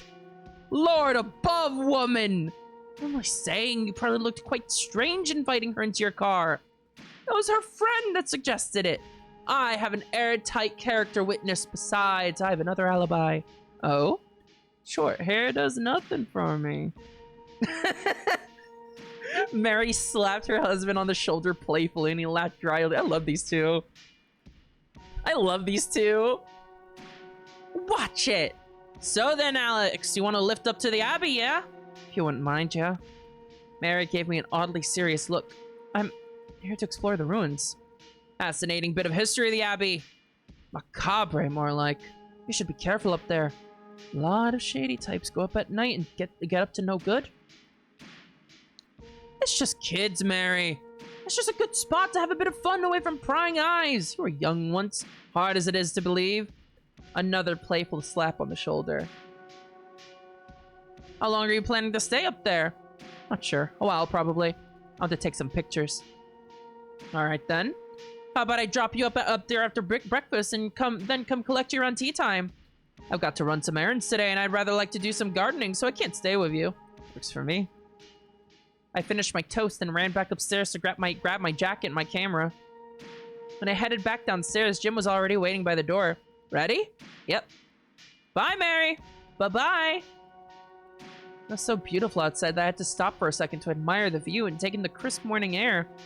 Doesn't get much better than that, does it? I can't believe people live here. It was like something out of a kid's book. Get used to it. I'm not that used to it. Still blows me away sometimes, too. Go on, get in. The top of the mountain will be even more impressive. I hopped into the front seat of Jim's car once again. Right then, off we go. Driving through the narrow streets of the village was kind of scary. City driving was bad enough in the States, but none of the roads here were straight, and all of them were crazy fucking narrow. Eventually, we made it out of the town. We drove past a large farm at the base of the hill, and then the road began to get steeper. The hill was like a big wall of green. It was breathtaking, but the drive didn't get any more relaxing. The road was only wide enough for one car, which led to several sudden swerves to allow other drivers to buzz past us. Jesus! How the hell do you decide whether to get out of the way or keep going? Dunno. Instinct mostly. Do you want me to slow down? I guess you got it under control. Nah, just take some getting used to. Doesn't faze me at all. I barely notice. Driving Jeeps was a lot more dangerous, I can tell you that. I imagine throwing a grenade into one of the passing cars. Don't imagine that! After 20, maybe 30 minutes, the roads turned into gravel. Things got really bumpy for a while, and finally I saw stone ruins up ahead. Here we are! Lyra Abbey, or what's left of it. There are a few cars parked in the gravel lot. You could see a really weathered plaque near the ruins, too. Jim stopped the car and drummed on the steering wheel. Right then! I'll pick you up back here a little after dark, eh? Sounds perfect. Thanks a lot, man. Not at all! Not at all! Oh, look, your friend's here. God fucking damn it! I've been kind of hoping she wouldn't show up. She was walking straight towards us with a huge grin on her face. The black turtleneck and khaki riding pants made her look like a stormtrooper. I wondered if Jim would say anything, but he was perfectly polite. I stepped out of the car, unable to escape. Hello! Hi. Fancy meeting you here! What are the odds? Oh, quite good this time. We chatted about meeting up here in the pub last night. Well, you two have a nice day, eh? I've got to run. Things to do. Of course, don't let us keep you. Yeah, thanks again. Jim gave a salute as I closed the car door, and the car rumbled away over the gravel. Brought a camera, did you? That's fantastic. I could do this with some new shots. I need an author photo. You're an author now? Sometimes? For real, or is this like a ghostwriter thing? I do have several collaborators. Do you know anything about 15th century metallurgy? Huh? No. Why would I? I don't know. People take all sorts of useless classes at university. Never mind. Shall I give you the grand tour? I couldn't believe I was stuck with her. I'd flown so far to see this. She was oblivious to how annoyed I was, though. She swung around on her heel and marched right towards the plaque in front of what looked like a ruined archway. Welcome to Lyra Abbey. I'm something of an expert, if you can believe it. You already know all about what the plaques say, I'm sure. Built in the 1300s, served the community until it tragically burned down in 1484. Some say it's haunted. They still age award-winning wine here, graciously open to the public. Blah, blah, blah. Bit of a silly thing to put on a plaque like this, but I suppose that's tourism for you. Well, yeah. I know all of that, obviously. The blah, blah, blah is why I'm here, though. She kissed her teeth. You're interested in the haunting bit, too, though. Duh. That's not all, though. I mean, I am interested in the ghosts for real reasons, not just, like, because I think ghosts are cool. I don't think that, really. So it's a special ghost, and you're definitely interested in it for reasons beyond trying to impress a boy. Oh my god, you're not gonna let that go? It's important! I just need to be sure. Sure about what? That I can trust you with something interesting. Okay. Fuck it, sure. I'm related to one of the sisters. Oh, wait. Huh? It was built in the 1300s and narrowed down for me.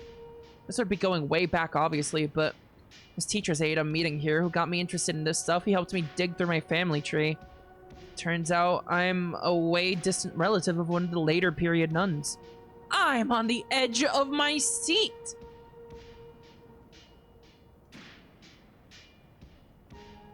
Oh. What? How? How? So either there's three options. There's three possibilities that stick out to me here. One, she didn't really die, and somehow that body was a very convincing body double, which I strongly doubt. Two, she had a secret child before dying. And maybe also before becoming a nun. We don't really know Catherine's backstory at all. That seems the most plausible to me. Or three, some magic shit. She really is time traveling or some shit. Those are the only 3 options that stick out to me. Or 4, it's a red herring, and it's showing as Catherine of a C, but she means Catherine of a K. Corners of her mouth twitched and stretched into a creepy smile. Of course! What Lynn-Barrow scholar doesn't? She was quite a character. You think you're related to her? I don't know, maybe. My friend's piecing together some family tree stuff about some of the nuns here. She died, though. Quite tragically, the stories are to be believed. Maybe she didn't. That's the theory my friend's been working on anyway. So you reckon your sister Catherine's great. Oh, I can never work generations out in my head. Come with me. She passed under the ruins of the archway, beckoning me to follow. There wasn't much left of this place. A gravel path took us past square plots of stone. I assumed these were whatever was left of the building's foundation. A few chunks of wall, mostly covered in moss, were still standing. Some pillars still stood, and most impressively, a few intact building facades. A couple of tourists stood on the cloister lawn, snapping photos. Beautiful, isn't it? Yeah, not much left, though. 500 years is a very long time, even for buildings that didn't catch fire. Oh, yeah, I've been meaning to ask about that. Wasn't it made of stone? How did it burn down? She let out a condescending laugh. Stone buildings can still burn down, love. There was plenty of wooden framing, and mortar can catch fire. At that point, being made of stone is a bit of a liability. There's nothing holding it together. Squish. Yeesh. I took a few photos of the ruins. Looking for anything in particular while you're here? Well, yeah, that friend. Friend! Right you are. She winked. What's he like? Serious? Moody? Deep down you know he cares? Knock it off. Have it your way. Well, let's pretend he got waylaid. What did you come here to see besides him? Well, you said you could show me something crazy at the pub. What's your friend's theory? How invested is he in all this? Did you come here just so you could hear all about it? Knock it off. Maybe he wanted to show you the same thing I'm going to. Are you afraid I'm going to spoil things? I love spoiling endings. Did you know they built another big space ball in the next Star Wars? Do I look like a nerd to you? Anyway, that came out months ago. What is your favorite movie of the year so far? I don't know. I like Streamers. Saw that a couple weeks ago. I've never heard of that. I've never heard of that movie. Of course you liked Streamers. You are a nerd, just not the sci-fi kind. Hey, would you do me a favor and fuck off if you're going to be an asshole? Her smile never ever wavered. Oh, but if I did that, I couldn't show you my super secret special evidence. I rolled my eyes. Fine, show me whatever you want to show me. She grinned and began walking again. I followed her, determined to get a whole story out of her. You're into politics? How much do you think that played into what happened here? Well, it burned down at the end of the War of the Roses, so... Aha! So you didn't skip ahead in that book. I was right. So it wasn't political? I didn't say that. That book was empty, by the way. You gave me a blank on accident. Really? That shouldn't be the case. Are you quite sure? Positive. Did it say anything at all? I couldn't trust her. Nope. Just blank. Huh. Well, misprints aren't unheard of. Anyway, the war was absolutely one factor. Are you familiar with Richard III? Kinda. Well, that's a huge spoiler for you. He stayed here. Oh? In fact, he was staying here when it all came crashing down. So what? I mean, I read that theory once, I think. It's out there, I'm pretty sure. I thought you said you knew some really mind-blowing new stuff. We had come to a stop at a staircase. She kept checking her watch. Be a dear and make sure nobody sees us slip down here, yeah? Wait, hold on! But she was already halfway down the stairs. God fucking damn it!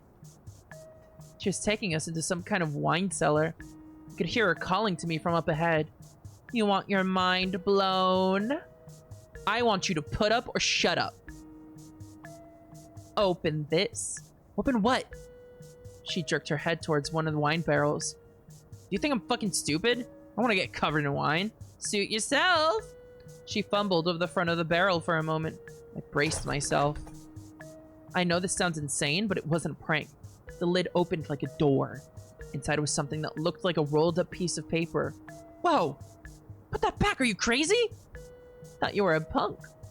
She unrolled the paper and grinned. I looked over my shoulder just in case a security guard was coming around the corner. When he said new evidence, I didn't realize you meant you were stealing shit! Stealing? I'm not stealing. Nobody knew it was here. I'm finding. Whatever! Would you like to see it? She turned the thing around before I finished answering. Is that the painting that Hedwig saw? Ooh, is that the painting that Hedwig saw? Look at the mole. That's Catherine of Bouquet. Right? Or wait, does Hedwig have that mole? Yeah, that's Catherine with a K, right? That's the painting on the book too. It's not the painting on the book because on the book there was no mole. I looked specifically for that. Now, isn't this interesting? Whoa. It was the painting from the cover of None Left Alive. The mole's different. Whoa, indeed. She kept holding it out to me. She looked expectant, but I wasn't really sure what else I could say other than whoa or cool. Well, I mean, yeah, it's cool, but it's a ruined painting someone lost, I guess. All right. Christ, if I knew you'd be this hard to impress, I might not have brought you. Oh, sorry. Art history isn't my thing. Good thing there's plenty more then. Follow me. She stuck her head back in the barrel and started crawling into it. Come on then. No way. You're crazy. Am I? Her voice had suddenly got all echoey. Confused, I stuck my head into the barrel and saw her smiling at the end of a small tunnel. Interesting thing number 2. There's more in here. Get a move on. Hell no. Do you think heritage site security guards work for MI6 or something? We're doing a little exploration, that's all.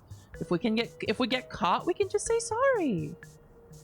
I sighed and took my leg off before squeezing into the little tunnel, closing the door behind me just in case. I keep forgetting about Alex's leg.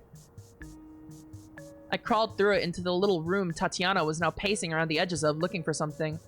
I sat on the lip of the tunnel and put my leg back on while she yapped.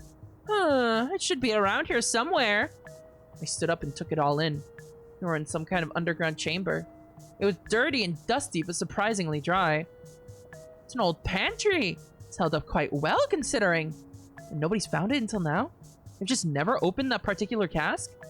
Those are all decorative now, part of the exhibit. I'm sure people have found it, they just didn't have a use for it. So why are we here? Because of... Can't find what you're looking for? Give me a minute. I started pacing around. Maybe I could find the cool thing before she did, get one over on her.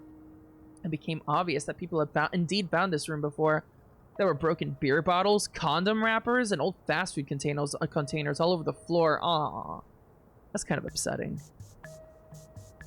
That's a little upsetting.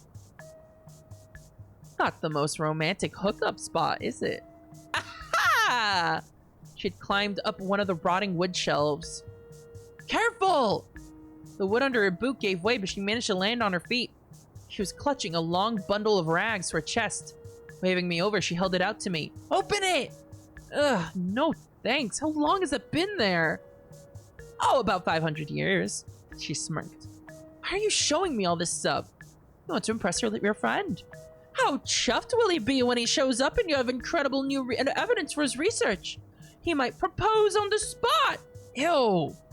Oh, stop being so countercultural for 1 second and see what I've got.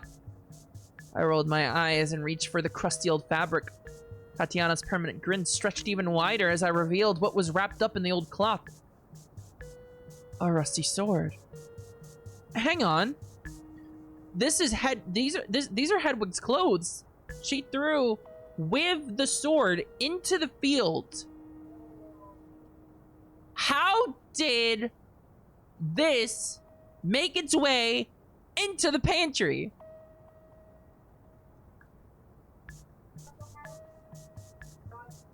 $500 years. Whoa. Woe is right. The sword that killed your sister Catherine, or so they say. As well as the Mother Superior, the Infirmer, who knows who else? Huh? Moira? Moira? Did we just get spoilers? The Superior and Moira! They're gonna die? Don't kill Moira. I love Moira's my favorite. Wait, for real? Oops, spoilers. Whatever. The sword was rusty as shit and it looked really brittle. Looking at it closely though, I could see a faint engraving. Urim. Huh. Oh, well done. Are you practicing? Yeah. I don't go to temple anymore. Well, what's your best guess on the meaning? I mean, it's Urim, so is there a Thummim as well? Goodness gracious, give her one sword and she already wants another one. You asked. I'm teasing, love. You're spot on. I think Urim and Thummim are a pair. There's two swords? Is that what I'm hearing here? There's two swords? So where's the other one? Guilty and innocent in it. So that's okay. Urim and Thummim, guilty and innocent. So which one is the one that Hedwig threw in the field? Wouldn't it be so fitting if it was guilty? Kinda, sure. It was more complicated than that, but whatever. So, this is new? Like, nobody else researching Lindbarrow stuff knows about it? Jesus. What about that painting? Mysterious, isn't it? Who could it be? I'm gonna take a wild guess from your tone and say Catherine. You really didn't read much of that book I gave you, did you? It was blank, remember? Ah, right. Well, maybe it's her. Come on, though. You've got to admit I'm doing pretty good here. I'm pretty sure that's Catherine with a K. I remembered the cover of the pre-release book she'd showed me. Wait. Isn't that on the cover of the novel? How come it's here? Right you are. Oh, how I loathe the tyranny of continuity. Any suggestions for how it could have gone here? None. Look, what's your game? Like, do you want something in return? Not the slightest. You being here is enough for me. I just like showing off, and this is a great opportunity. Okay, weird. So what's next? Next, we wait for your friend to show up, greedy guts. Then you show him everything you found. He swoons. We share a nod from across the abbey. Fuck off. It'll be fun. Yeah, well, I don't know how long he's gonna be. We might be waiting a while. Not to worry. I know a great way to pass the time. Yeah. She held her hand out and snapped her fingers. Huh?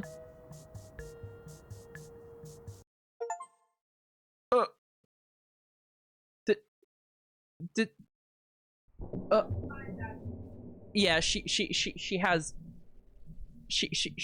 control over reality. She has control over reality. Yeah, this is a dimensional being. How I loathe the tyranny of continuity. This woman is time traveling. She's just hopping around time as she pleases. She literally just told us that she's time traveling with that line. Chat, this is fucking madness. This is madness. Oh my god. I woke up slowly to the sounds of laughter and music. I groaned. My head hurt, my nose was stuffed, and I still felt awfully clammy. I immediately tried to stand, but I could feel someone holding my shoulder down. I sat up in bed with a start, terrified. Easy, Moira, you're gonna die! One step at a time. Another fainting spell? Indeed. I must have looked a right fool. Well, details of the situation re-emerged in my mind slowly. The fire! Everyone is safe? Yes, thank God. I'm so worried, I just couldn't stand idly by. You were very brave. Or at least your sentiment was brave.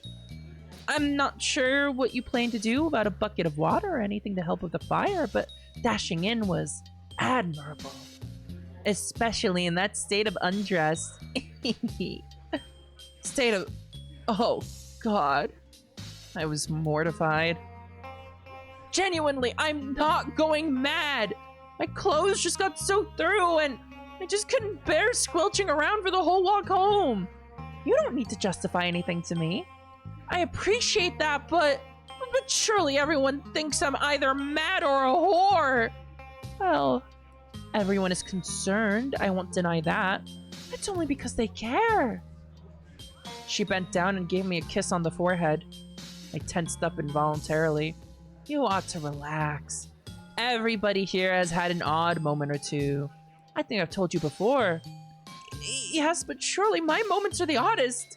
Don't be too sure. There was a particularly loud laugh from outside.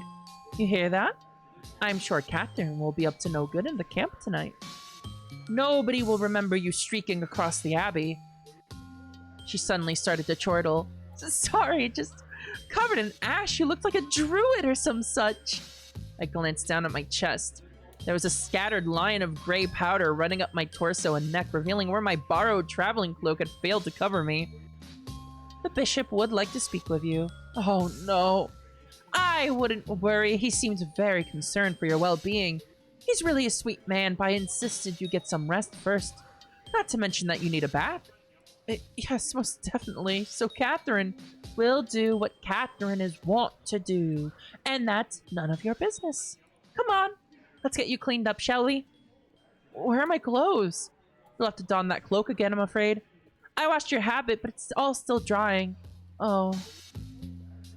I stood up and retrieved the superior's cloak from the back of my writing chair. Not to point out the obvious, but you're a touch less skittish about nudity these days, aren't you?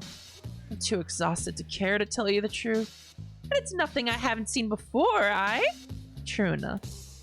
I fastened the clasp and sighed. Lyra, I feel as if I am failing myself. Not just myself, but everyone around me. Did you ever feel that way coming here? I know that my circumstances are strange, but sometimes I marvel at how far I've fallen. Fallen? What do you mean? I used to recite the hours. There was a time where I might have been able to repeat the entire Bible from memory because I lived inside of it, but now I am very much outside of it. Do you know what I did today? Lyra smiled and reached out to stroke my cheek. Poor thing. What did you do? Can't say it. Oh, sweet Hedwig. Let's get you to the bath, I'm sure a wash will calm you down. I nodded and followed her out of the dorms. She retrieved a candle pricket from the fireplace on the way. The sounds of revelry were echoing throughout the cloister. Nobody seems too worried about what happened. There's not much else to do about it. The superior is furious, of course. After you fainted, she dragged Eustace to her office, and I haven't seen them since. Moira giggled as she held the door to the baths open for me. Poor Eustace, I shouldn't laugh. It was pitch dark in the bathhouse until Moira touched her candle to a sconce on the wall. One tub had been prepared. Sorry. I hesitated before disrobing. Are you... Oh, no, I wasn't planning to. I shed the cloak from my shoulders and stepped into the bath while Moira set about lighting a sconce of her candle. The cool water was a shock at first, but as I sank into a sitting position, it became unbelievably comfortable. Once again, I had been treated with pleasant-smelling salt and herbs. I sighed and allowed myself to enjoy the sensation. Moira moved to better look at me, evidently still interested in chatting. You did all this? I thought it was the least I could do after making such a mess of supper. Oh, goodness, I forgot all about that. What happened? Well, I thought I had made something mostly edible. But it turns out Darcy really is just irreplaceable. Did everyone eat? Against their better judgment. I'm sorry I left you to it alone. Pay it no mind. Truth be told, I doubt having two of us would have made much of a difference. Have you ever cooked? Never in my life. Nor I until today. So in the end, it was probably for the best you ran off. 2 clueless cooks would have only doubled the chance of setting the whole kitchen on fire. What a strange coincidence. Strange indeed! When we smelled smoke in the refectory, I was certain I'd left the fire in the stove going. There was a candle in the library, apparently. Speaking of smoke, this is reminding me of something. Do you remember whether you noticed any smoke the morning Catherine was found? Oh yes, quite clearly. It's one of the first things that comes to mind. Why? Oh, no reason. It's just a smoke on my mind. I remember some of the others mentioning they had noticed it that morning. I'm beginning to associate it with ill portents, I think. That's understandable. I'm just relieved it wasn't something awful like that. How did the superior react? She assumed it was Flora's fault at first, but Eustace admitted to leaving something burning while she had been working in the sacristy. Where had Eustace been? She didn't say. She just ran over to defend Flora and her friends. I furrowed my brow and sunk into the water. Even the comfort of scented water couldn't protect me from the sickly sense of dread welling up inside of me. Eustace had moved many of her books into the sacristy. Then she had disappeared for the day. Then a fire broke out, supposedly because of a candle or torch or what have you left lit in the small room. She realized her mistake and came clean to the superior. This was a fairly simple story about a dangerous but understandable moment of carelessness. But that wasn't the only strange thing about the library, was it? I popped my head back above the water for air before I could finish this thought. Lyra had moved. I rubbed the water out of my eyes to see that she was chatting with Sister Angela. Hedwig! Sister Angela wants to talk to you. You don't mind if I leave, do you? Of course not. Wonderful! I'm off to let the superior know you're well. Hopefully she's not being too hard on Eustace.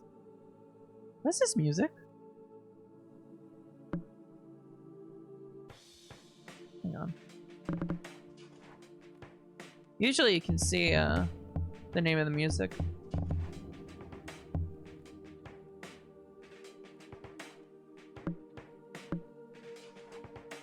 The Wheel. Okay. And don't forget to visit the bishop when you're feeling up to it. Moira smiled at the both of us, then went on her way. Angela watched her leave, eyebrow cocked as always. What does the bishop need with you? I haven't a clue. Despite everything, Moira seems to think you are well. Are you? As well as I can be, I suppose. She began to pace around the tub in a slow circle. Are you going to ask if I am well? Are you? I am not well, Hedwig. I am not well at all, and I doubt you are either. What makes you say that? Must I explain? You failed to control yourself and your urges clearly. But even more pressing, we both understand what happened in the library tonight, surely. Eustace was burning evidence. She knows.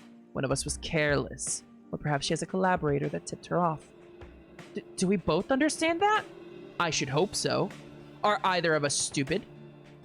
I felt a pang of despair, imagining what ironclad evidence had just gone up in flames. Of course, Eustace knew that I was still investigating Catherine's murder. I had done my best to mule and prostrate myself during our confrontation in the cellars, but frankly, if I was Eustace, I wouldn't trust my word either. What had motivated Eustace tonight, however? Why now? No ideas worth sharing out loud of Angela came to mind. However, one useful thought did strike me. There's one thing she could not have burned. Oh? Catherine's sword. It's been sitting outside, exposed to the elements. How do you know that? Because I saw it today, scarcely even hidden. It's in a patch of grass along the outer wall. And you left it there? It was right as I noticed the smoke. I shouldn't have liked to have run upstairs naked and armed. I suppose not. Still, knowing that a weapon is just sitting there for anyone to take has me ill at ease. Should I go retrieve it? Angela looked thoughtful. Do you have any idea why it might be there? None at all. Where is it exactly? By the exit that leads towards the hospitalum. Have you seen anyone there lately? Oh, well, it's not far from the stairs I carried Flora down. I ran into the monster there. Angela looked as if she had something to say, but I realized something before she could speak. But it wasn't wielding the sword that night. I hadn't thought about that until just now, but it only grabbed at Flora and I. The only person I've seen near where the sword rests is... An image formed in my head. I had in fact seen somebody acting rather shifty in that exact spot once before. Sister Catherine. And what was she doing? I stopped short. Angela and I had made a pact, but I had also made Catherine a promise. I don't know, but I suppose I could ask her. Angela nodded. Do it tonight if you can. And then retrieve the sword as soon as you can move it discreetly.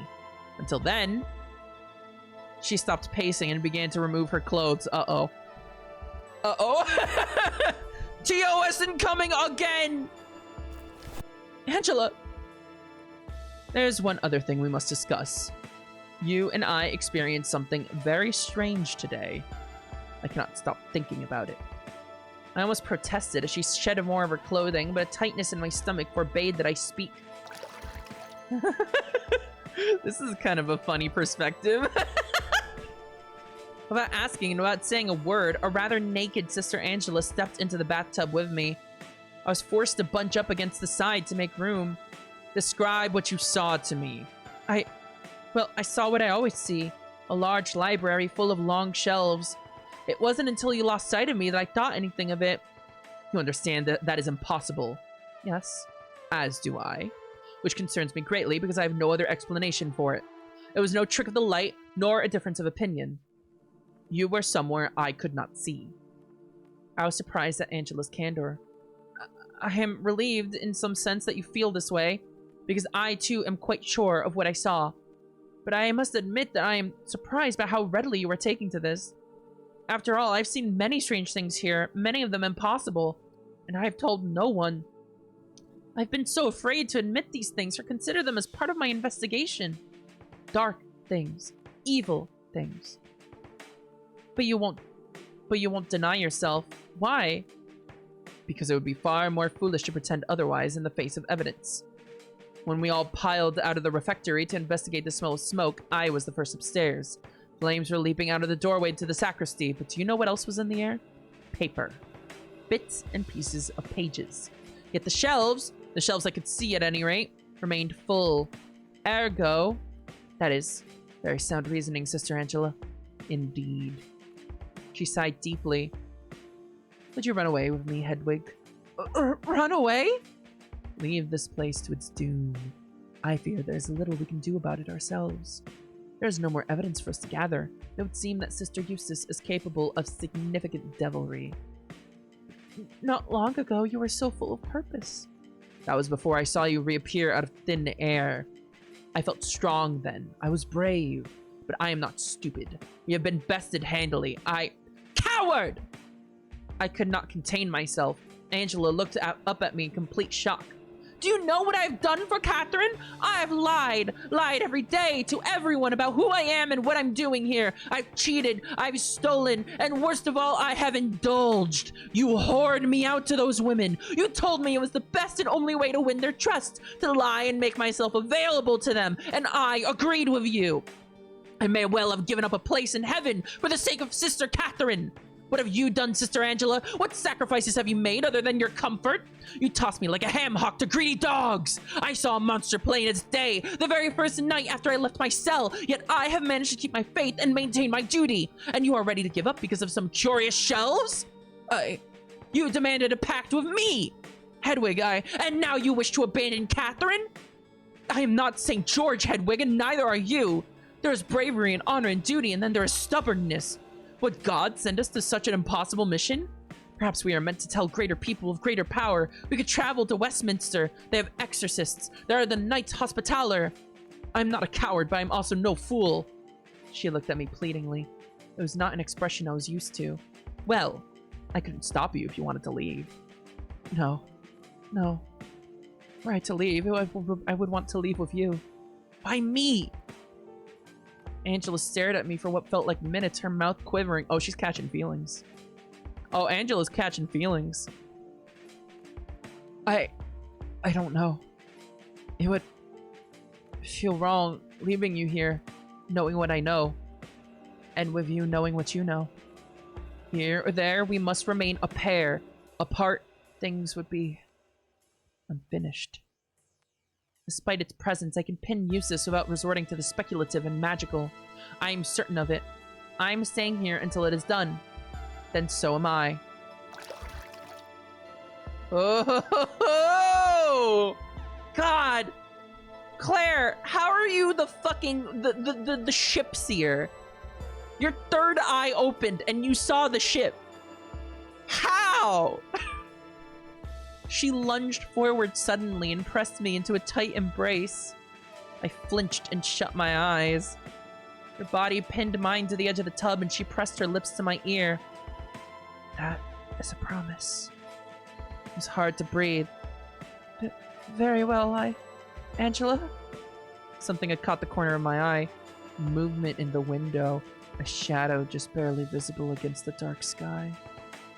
It said nothing at first, too overwhelmed by Angela. She was planting her lips all over my neck and shoulders.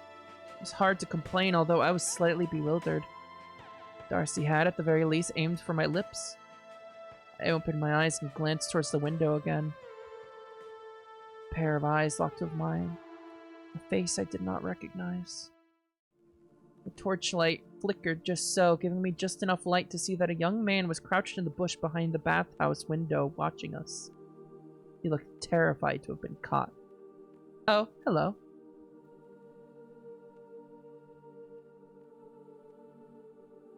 I don't... whoops.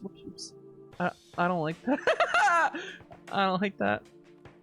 I grinned back and leaned back in the tub and at my doppelganger's instruction held my arms aloft to give the spectator a better view. I came to my senses quickly, however. Oh, God!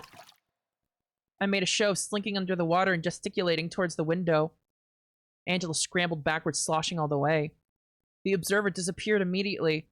I, too, felt strangely violated, both by the circumstances and by the behavior my doppelganger had goaded me into. I knew it. I knew it! She launched herself out of the bath and began drying herself with a towel furiously. I ought to gut that little rat! She gave up on the towel and flung it to the ground. She crouched low and began to fumble of the pile of clothes she had shed before joining me in the bath. I realized a second too late what she was looking for. Angela, don't! I saw a flash of silver as she began to sprint, full tilt, still nude.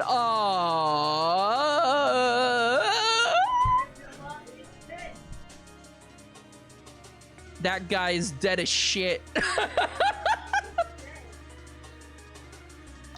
I ejected myself from the tub to give chase. Why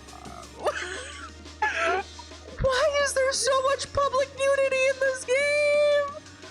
Why is there so much? Oh my god. The young man hadn't gone far, and Angela's long legs carried her surprisingly quickly. I could barely keep up, and the further we got from the bathhouse, the more worried I felt. If I were to be caught like this twice in one day, we were approaching the archway. Please, I begged God. I was not sure what I wanted even. I just begged openly for something. With an animal howl, Angela leapt onto the fleeing lad and tackled him to the ground. He yelped, but it was interrupted by a horrific crunch as his chin collided with the ground. The pair skidded hard against the gravel before finally coming to a stop. I could see blood on Angela's knee. She pressed the dagger to the back of his neck and dug the tip into his skin without hesitation. Angela! She ignored me and spoke to the wretch in a hoarse whisper. Tell me your name. Tomash! His lips were split and blood was pouring out of his mouth. It made him hard to understand and I had to look away. That's unfortunate. I don't believe in fate, but your name makes a compelling argument. If only I had been riding a horse. The young man coughed and sputtered. I got lost on the way back from the latrine, good sister. Liar. She removed the knife from his neck, then held the tip against his cheekbone. What did they do, poor Thomas? He was executed, if I remember correctly. Or at the very least, they'd say he was struck blind as punishment. Your choice. Sister Angela! I dared not interfere physically. She was armed and I was not, and her rage seemed to give her the strength of 10 men. My God, what is happening here? Oh, why?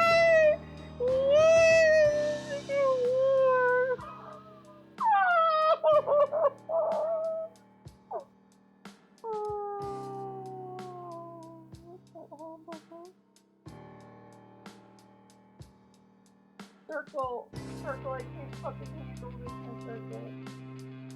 Circle, can you fucking handle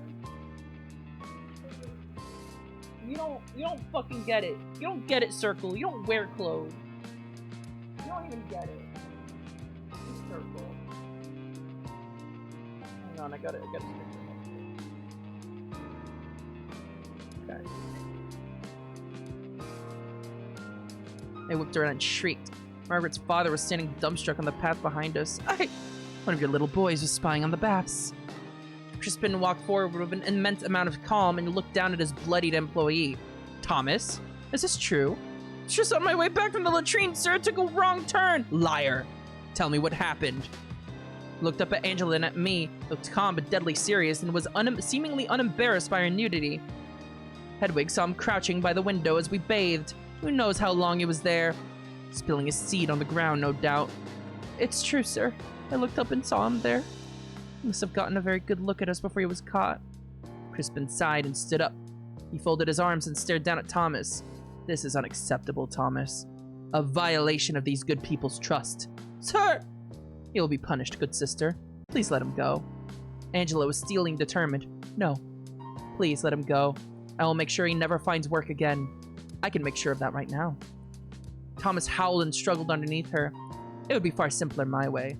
You don't want his death on your conscience. Do I not? At the very least, you don't want to deal with the aftermath. Dressing a body, burying it. There would be paperwork involved in the diocese, isn't there? That's if they believe you. I believe you for what it's worth. But I have to imagine there's a possibility this leads to far more trouble for you than it's worth. Angela considered for a moment and then finally relented. She stood up. Thomas began to scramble to his feet and Crispin grabbed him by the scruff before he could take a step forward. The young man's jaw had split in the fall and one of his eyes was puffy and purple. Angela may well have blinded him without any need for her knife. Whores! Whores! I saw them too well enough, I did. I saw them doing all manner of perverted things. That one was neck deep in the other one. He was shouting at the top of his lungs, struggling to get the words out of his lopsided mouth. Blood sputtered out of his lips. Not another word, Thomas. But not one word. You are in serious trouble, but I'm afraid it'll be worse still if you get any blood on my doublet. The young man finally gave up. Good sisters, can I count on your discretion? Absolutely not. I'm going straight to the superior. She sounded truly taken aback. Crispin smiled thinly. I would ask that you did not. Please, allow me to demonstrate that I meant what I said in our meeting earlier. Let me show you that I keep my word. Why should I? A lot of men are depending on this job. They are excited to serve. Their pay will carry them and their families through the winter and longer. The stone is cut. The plans are drafted. To turn around and leave now, well, it would be not only disastrous to my company's reputation, but a massive upheaval of many lives. Be kind, good sisters. I will make sure this one gets his due. Angela stared at Thomas with intense hatred for a moment. Very well. Let him walk down to the village as he is and fetch a bride somewhere.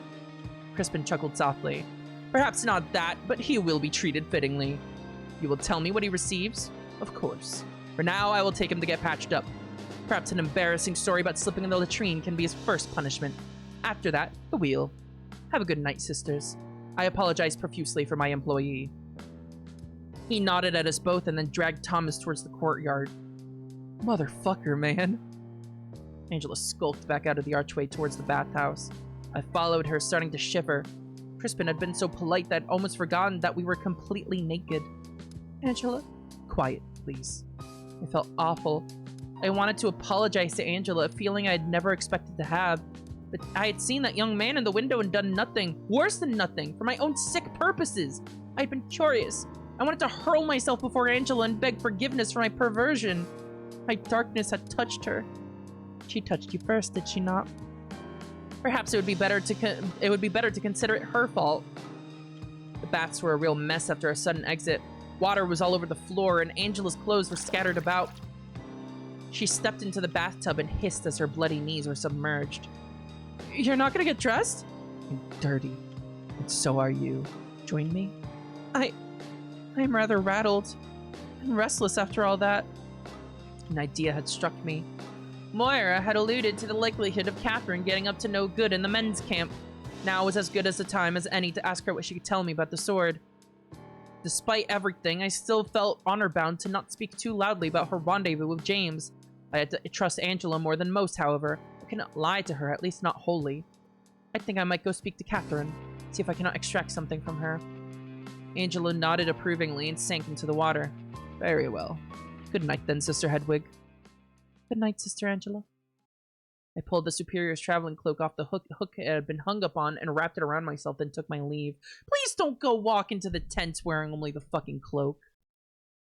Hedwig, there's only so much secondhand embarrassment I can take. Like, it's actually starting to get a little painful. I was determined to press forward. I had another piece of evidence to investigate, but I couldn't do it alone. I needed to talk to Catherine. She had used the sword that had been resting in the grass before. My mind was racing, but I was able to focus just enough to come up with what I thought was a rather cunning plan. Catherine, I knew, was adept at brushing aside topics she had no interest in, but if I collected the sword first, I could cut to the chase, as it were. Naturally, this would all involve letting Catherine in on my little secret. The benefits, however, were potentially massive. I was willing to make a sacrificial move. After dashing upstairs to get dressed and collect a candle... Okay. Thank you for wearing clothes! Jesus Christ! I walked briskly towards the outer wall. The path took me past the build site. It was oddly eerie at night. Something rustled in the dark. Wind passing through a tree, I told myself. The logical explanation did little to put me at ease. I passed by as quickly as I could. I was particularly chilled because I carried the cloak with me rather than wearing atop my habit. The thick, dark wool was going to help me conceal the sword as I transported it to Catherine. I followed the path around the outer wall of the abbey and soon reached my destination. I held my breath as I approached the path of a patch of grass where I had last seen the sword. It's not there. It struck me at last what a gamble this was. I had been pursued by the creature wielding this thing since my trip to the stream. Was it still there? It was indeed. Perhaps this was some agreed-upon hiding spot between Eustace and her dark benefactor. With a sigh of relief, I bent down and retrieved it. It was looking a little worse for the wear, but I wiped it dry with a cloak before wrapping it up into as neat a bundle as I could. I held the swaddled sword under my arm and turned to return the way I had come. Oh. There absolutely was something at the construction site, however.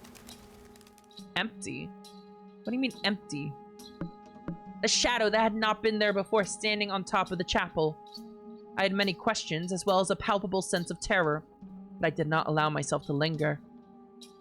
I had taken enough chances tonight. At best, the figure was a wandering sister who I would have to explain the bundled sword to. At worst, I might have crossed paths with the bar guest as it explored the nascent clock tower. Perhaps building here was a cursed endeavor after all. I decided to take the long way around, up the stairs I'd carried Flora down. I dared not glance over my shoulder. There were simply no pleasant explanations for that figure. What if it was yet another leering young man? I could not count on Angela to tackle everyone who stalked and watched me. As I crested the top step, I gagged a little. There was a truly terrible smell emanating from somewhere. Like this again. We keep smelling something horrible from the fucking door. Nobody's investigating it! It was so overpowering that I could almost feel it. Where was it coming from? It got stronger as I approached the door that had crushed Flora's knee. I could hear a low buzzing sound coming from below. With some trepidation, I peeked over the stone wall, but it was too thick and wide to get a good view of anything below. It was difficult to make out exactly what it was from up here, though I slowly realized what the noise was. I thought back to the days at night alone in my cell when flies had drifted in to pick out whatever leftover food sat on my windowsill. Whatever was below the wall was no doubt flesh. I remembered that Eustace and I had caught a similar scent walking back from the field after I briefly lost my mind and ran naked through the tall grass. Perhaps a poor little rabbit had wandered into the bush and died. That was not enough rationalization for me to leave it be, however. But what if that figure that I had seen by the build site?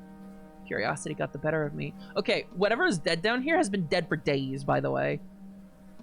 Literally days. I hopped back down from the edge of the wall and jogged back towards the stairs, gliding down them and slipping around the outside of the wall. As I jogged, I felt a surge of bravery. So what if it was indeed a bar guest or ghost or devil? I had a sword! Thankfully, I was not waylaid. I had to navigate some uneven slopes as the stone curved around the hill. It was a little tricky in the dark, but I was determined not to fall and roll down as I had in front of Darcy before. Things evened out slightly as I approached the field. As I approached the overgrown shrubs, I could hear the incessant buzzing of flies again. I pulled aside a branch to get a better look at what they had been feeding on. There was indeed a dead thing here. The flesh was almost all gone, only graying patches here and there still stuck to the bones. A few tufts of fur remained, some attached to the remaining skin that had fallen from the ribcage to reveal the creature's innards, which were covered in hungry little beasties. The number of legs at least assured me that this was no man or woman.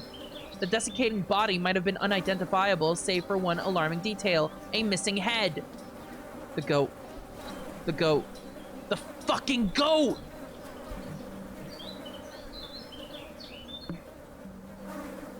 This had to be the goat I had seen beheaded by the ghost all those nights ago.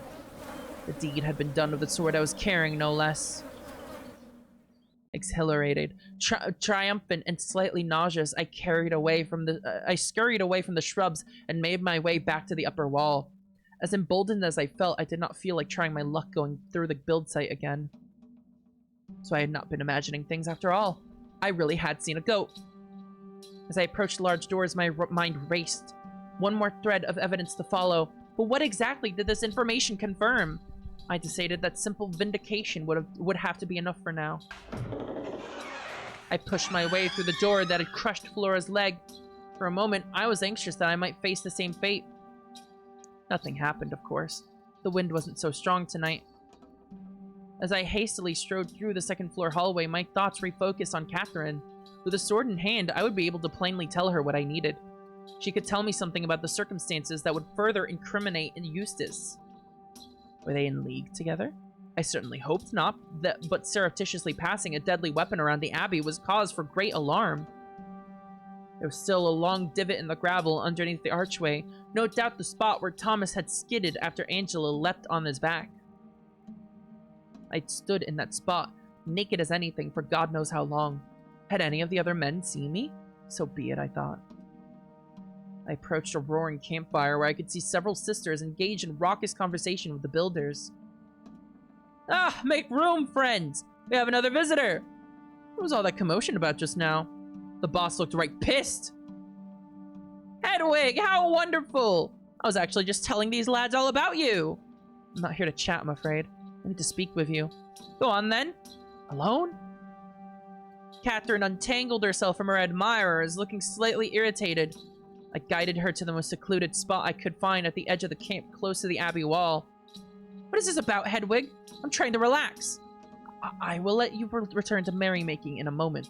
Well, spit it out then. What is that you're carrying? I will get to that. First, I must share an important secret with you. Oh my. You see, I must seek your help with something of grave importance. I've been lying to you for a while. Not just to you, but to everyone. And I will continue to lie to the others, I'm afraid. You must keep this a secret, as I have kept your secrets in kind. Get to the point, Hedwig. I am investigating Catherine's death. Huh? I suspected as much in my more paranoid moments. I must admit, I do not relish being correct. Well, you see, you have nothing to worry about. Or rather, you won't if you can help me. Rather threatening? Go on. Well, you see... I glanced around and lowered my voice to a whisper. I suspect Eustace is up to something. You think she... No, try not to think about that. It's less that I suspect her specifically, and more that, well, I know she's hiding something from me. She hides a lot from everyone. Well, be that as it may, I have grown suspicious of her behavior. Tonight's fire in the sacristy is just one more example. But try as I might, I had no actual evidence to present to the superior. The only concrete wrongdoing I could prove to her was the fact that she had neglected to keep track of the sword. The sword? I unwrapped the cloaked weapon slightly, just enough to show Catherine the pommel. Good lord! I believe I saw you hide this behind your back that night we ran into each other as you returned from the hospitalum. I had assumed I had something that would point towards Eustace, but instead the superiors seem more interested in what you have been up to. Oh, Hedwig. You're going to kill me! No, I am not! I'm here to help you! By hanging this sword over me like Damocles? If you so much as whisper to the superior about that night, she will have everything she needs to get rid of me. Do you understand? That's why I came to you! I want to know what I can say to avoid that outcome. The sword is not being taken care of. This is the most solid piece of evidence I have about Eustace, but obviously I don't want to hurt you. I need you to give me more details about how the sword got there, and why Eustace doesn't have it locked up properly. Anything to distract the superior from your visits to James. There's nothing you can say to her. I've never been highly favored by the Superior. I don't think she believes me capable of reform. She granted me refuge here as something of a project, I wager. And well, I wasn't particularly interested in being worked on. I just wanted to live. But you had nothing to do with Catherine II's death, surely? That doesn't matter. Oh, Hedwig, you really have me cornered. This is my only path forward. I must tell her something. And your one path out of checkmate is sacrificing me. Bloody hell, Hedwig. I thought you were, well, closer than this. I did not come here with the intent to threaten you. Why are you so certain this would spell your doom? That's rubbish. You wouldn't be telling me this if it didn't. I'm useful all of a sudden, you're playing Inquisitor. Well, hang on. You can account for your movements the night Catherine was killed. The Superior already accepted once before that James had an alibi because he was with you. So it should follow that you have an alibi because you were with him. In fact, there's nothing to worry about at all, surely. Perhaps I've just overthought all this. Catherine smiled thinly. That is not how this works. The Superior has to offer someone up to the Bishop. The Bishop, in turn, has to return to the diocese. I don't care about fiddly little details about who was where when. What matters to everyone above us is the illusion of closure. Pieces must move. Lynn-Barrow Abbey was saved from the machinations of a repeat murderess. That's the story the Bishop will present before they hang me. But your husband died in an accident. You were just blamed by those awful villagers. Catherine leaned close to me, her eyes glinting. No, she killed him. No, she fucking killed him. She whispered through her teeth, her voice a low purr. Hedwig, dear. Of course, I killed my husband. I stood there dumbfounded. No. You didn't. I did, and I would do it again in an instant. I am comfortable saying he got what was coming to him. I have happily paid the price here. Well, happily enough. For a while, I eked out a living feeling like I had freed myself from decades of suffering. Perhaps hell awaited me in the end, but at the very least I could live somewhat comfortably here. But not anymore. Maybe it was always meant to be this way. She was murmuring now. I couldn't run forever. Whatever you may have done in the past, punishment for Catherine II's death is no proxy. Then you must decide whether or not you want me dead, Hedwig. Because that's what will happen if you so much as breathe in the Superior's direction by James and I. I never should have fucked that pimply little weasel. I was expected that catch up to me, just not like this. Catherine! Please leave, Hedwig. I would like to enjoy the rest of my night. Do what you must with that sword. I appreciate the warning, at least. I backed away slowly, still trying to think of something to say, still trying to process the idea of Catherine killing someone. Part of me wanted to turn and flee, even if I was the armed party in this exchange. However, something gave me pause. Pity overrode fear. Vengeance was the Lord's, but so was judgment. Whatever had pushed Catherine to commit such a heinous act must have been awful. She eventually stepped forward, interrupting my thoughts. She was not finished with the conversation after all. I've changed my mind. So, you suspect Eustace is up to something? They were always up to something, that lot. I never thought too hard about it. I didn't want to. Margaret was very closely involved, you see. Catherine II, Margaret, Moira, and Eustace. They had meetings. Constantly. It consumed Catherine in the end, whatever it was. When she died, her closest friends were the last people I thought could have been involved. So of course I was relieved, selfishly, when James was fingered for the crime. But in the back of my mind, well, I'm sure you would know more than I. I stayed out of it all. What are they up to? They wanted to kill someone. She smiled briefly, clearly taking pleasure in giving me something this bitter to chew on. That's all I know. Perhaps you can find more now. I wouldn't know where to begin with that. That is a shame. I shall wait out my doom with grace, then. Goodbye, Hedwig. I turned away, tears welling up in my eyes. This was all too much for me to bear. I wanted to run and burst into the Superior's office and scream that Eustace was clearly at fault, but I knew it would do me no good. I didn't have real evidence. And what could I even argue for?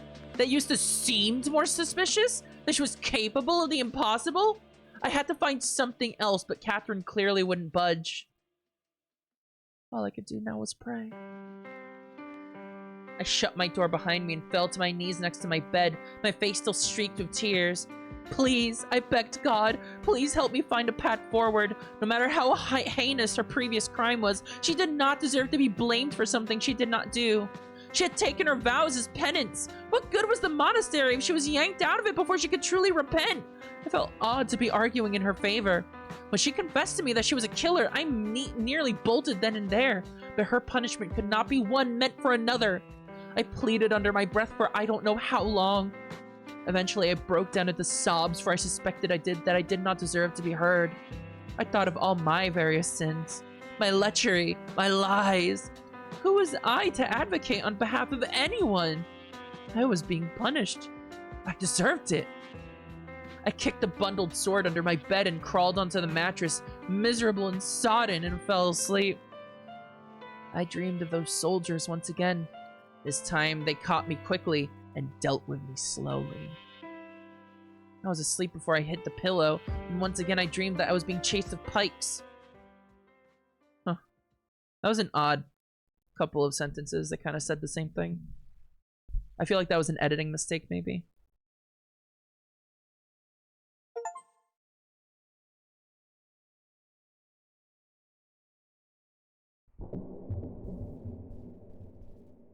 Change of guard. Oh my god.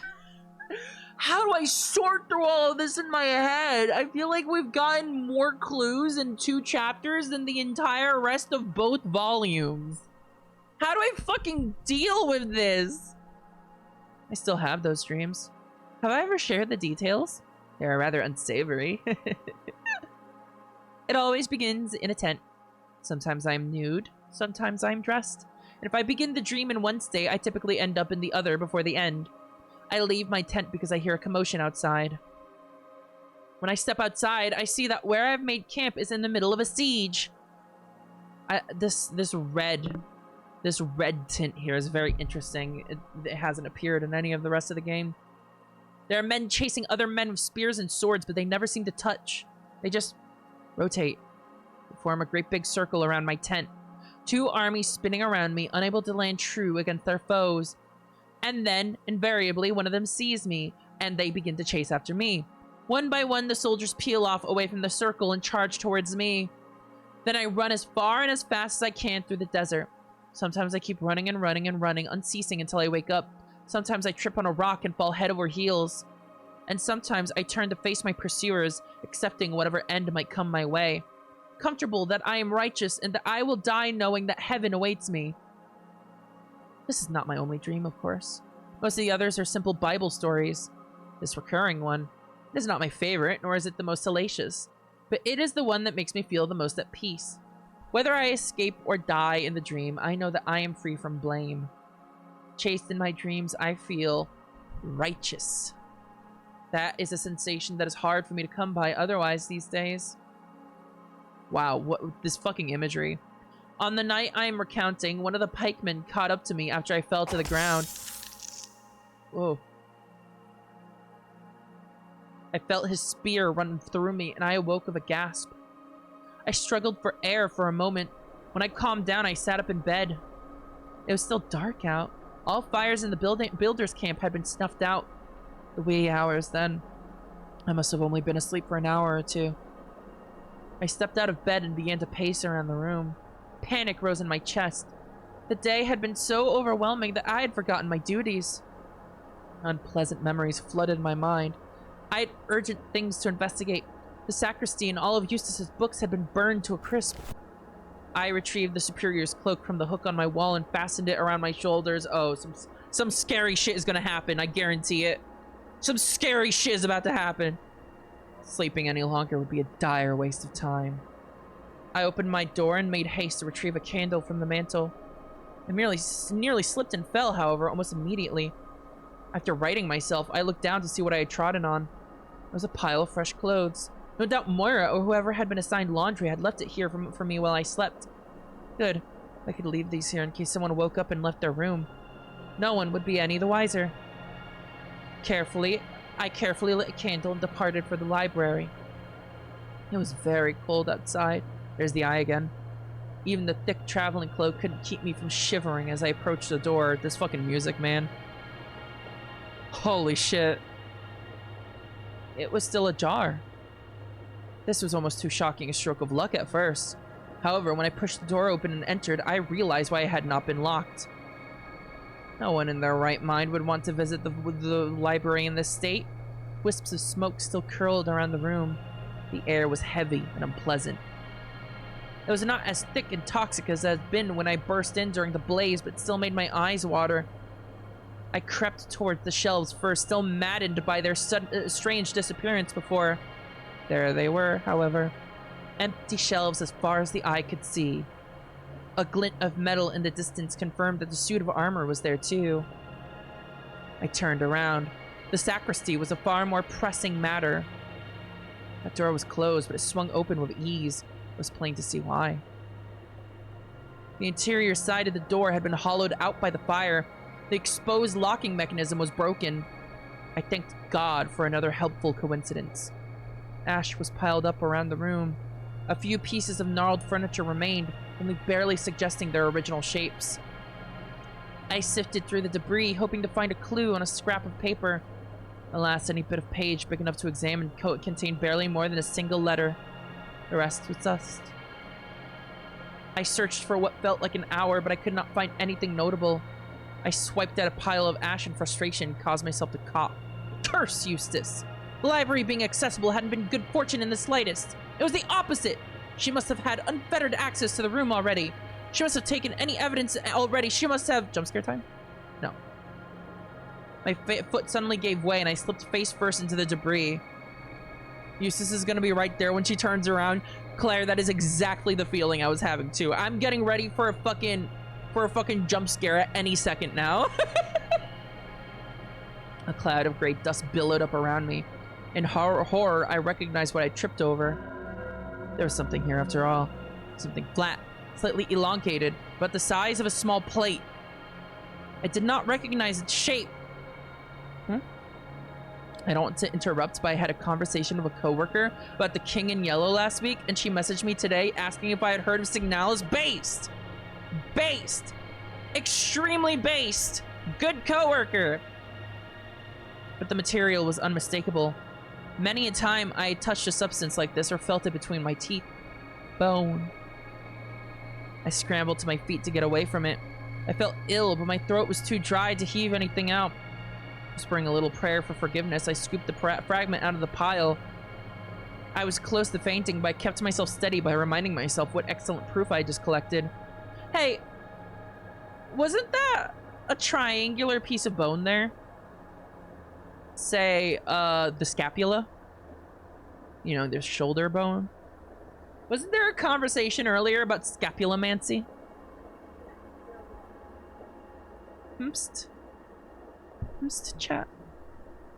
Chatted room.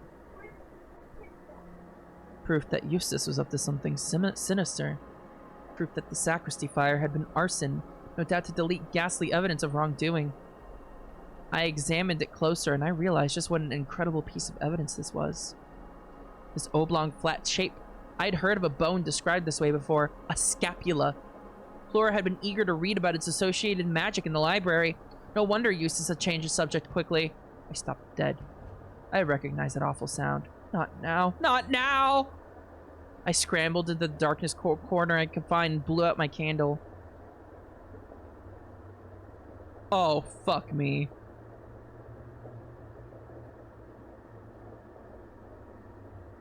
She's cornered. There's no way out. She's fucking cornered! The distant threshold blackened as the beast stepped into the threshold. As I stooped low to enter the sacristy, I made myself as flat as I could and threw the cloak over myself, praying that it would blend in with the ash. The cold floor felt so strange against my skin. I shivered as the vibrations moved closer. If only I could sink into the stone. It stepped right in front of me. I could hear its labored breathing. I tried my best to match my breath to its own. It left the room. I let out a choking whimper and gingerly raised my head. I waited, giving the beast time to put distance between us. As soon as I was sure I could stand, I scrambled to my feet and crept towards freedom. Jumpscare time. Only to be narrowly missed by the beast's infernal blade. I fell backward with a yelp. My path to the landing was blocked. The creature readied another stab, striking downward and narrowly missing me as I rolled to the side. With another violent thrust, it pinned me to the floor through the traveling cloak. I yanked it free with some effort, leaving a tear in the thick fabric. The shelves. Would I be safe between the shelves? I sprinted into the darkness. I could hear the monster's heavy footfalls behind me. Tears fell from my face as I ran. I accidentally clicked. The shelves were devilish trickery. Surely this demon could traverse it as readily as I could. Perhaps we were of a kind. Was this hell? I turned around to face the beast, ready for the sword, but it was well behind me. It stood at the edge of the dim light, the same place Angela had been befuddled. It wheezed angrily and paced back and forth. Was it confused? I tried to slow my breathing. My pursuer, too, seemed to be attempting to calm itself down. Against my better judgment, I slunk forward to get a better look at the monster. But as I approached the regular shelves, it gave up. Thwarted, the beast skulked away. It stooped low to fit through the doorway and disappeared into the darkness. For a moment, I felt relief. It was only a moment, however. I realized that it might now be heading towards the dorm. As quietly as I could, I left the library. I whipped my head side to side and saw that it was departing down the hall. It morphed into the shadows, but I could see that it was moving back towards the crossroad that I had seen it for the first time. Back to the hallway that I had chased Flora and I through, it turned to the right, towards my old cell. I stood on the landing, unsure of what to do. I could not face that creature alone again. Slowly, I backed away and returned to bed. I clenched my fingers around the scapula as I walked. When I arrived in the dorms, I hastily kicked the pile of clothes into my room and shut the door behind me.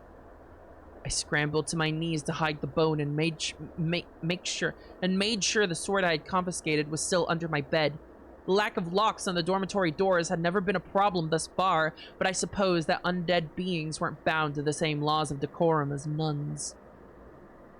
However, the sword was still safely tucked in its hiding spot, which meant Ecce gladi duo hic. There were two swords in the abbey. That's right. What were they called again? I forget. One was guilt and one was innocence. That certainly complicated things. The question was this better or worse for my hunch about Eustace? To distract myself, I looked around the room for a place to hide the bone until the time came to present it as evidence. Under the bed would have to do. I'd half a mind to march into Eustace's room now and demand answers, but I was sensible enough to wait. I needed to plan what to say to the superior. I sat on my bed, staring at the wall, regulating my breathing and trying to think of my next move. I was too anxious to sleep. Every now and then, my thoughts would be interrupted by little spikes of panic as I remembered the beast. Had Eustace summoned it somehow to trap and kill me in the sacristy? Or was it simply random chance? Little noises here and there made me jump. I wonder, in the end, how much will actually be revealed.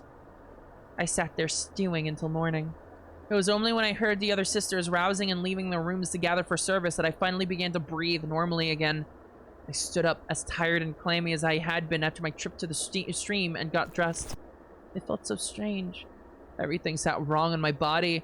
I had worn the same clothes every day for 20 years, and now they felt completely alien to me. I'm not sure they would ever feel quite right again.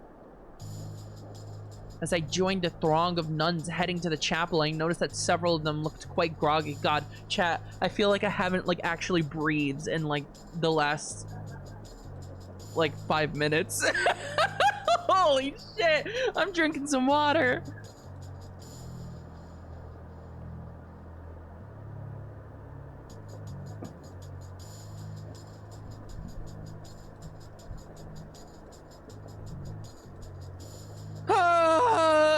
Oh, yeah.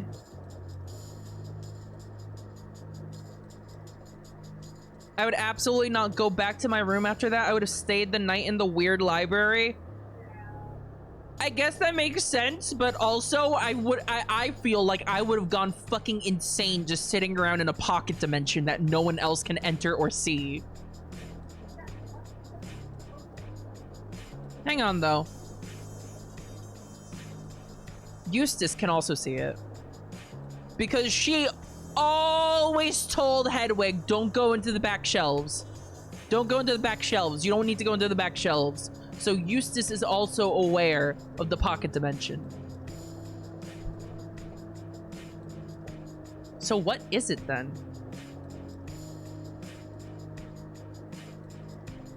What is it about Hedwig? Could it maybe have something to do about the reason that she is in the Abbey that Eustace alluded to? That Hedwig has repressed? I don't know. Hedwig is just as mysterious now. Hedwig, I see you found your clothes. Yes, thank you. Did you wash them? No, not me. I was busy checking in with the superior after the fire.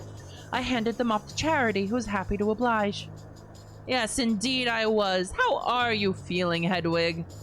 Charity had come up beside me when I wasn't looking. Oh, I'm well enough. Just rattled from yesterday. Ahead of me, Angela turned her head. I'm sure you are. Poor thing, caught out in the rain, sopping wet. You fell into that stream, I heard you say.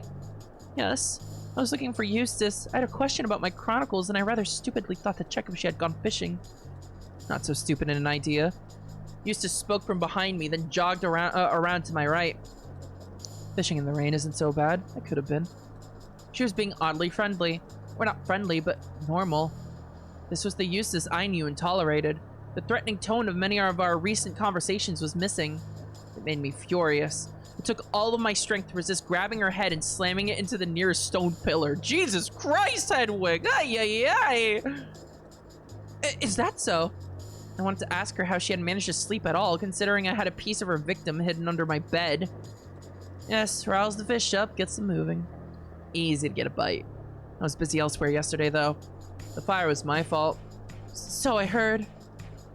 As we approached the chapel, I saw the superior shoot Eustace a meaningful look. I was suddenly curious. What was going on? We all filed into our seats silently. The bishop, who had been leaning against the pulpit looking rather grim, stood up and straightened his clothes as the superior stepped inside. I remembered that Moira had informed me of his wish to speak with me. I suppose I would have to talk to him after service, although I dreaded the thought. She took the podium, and I braced myself.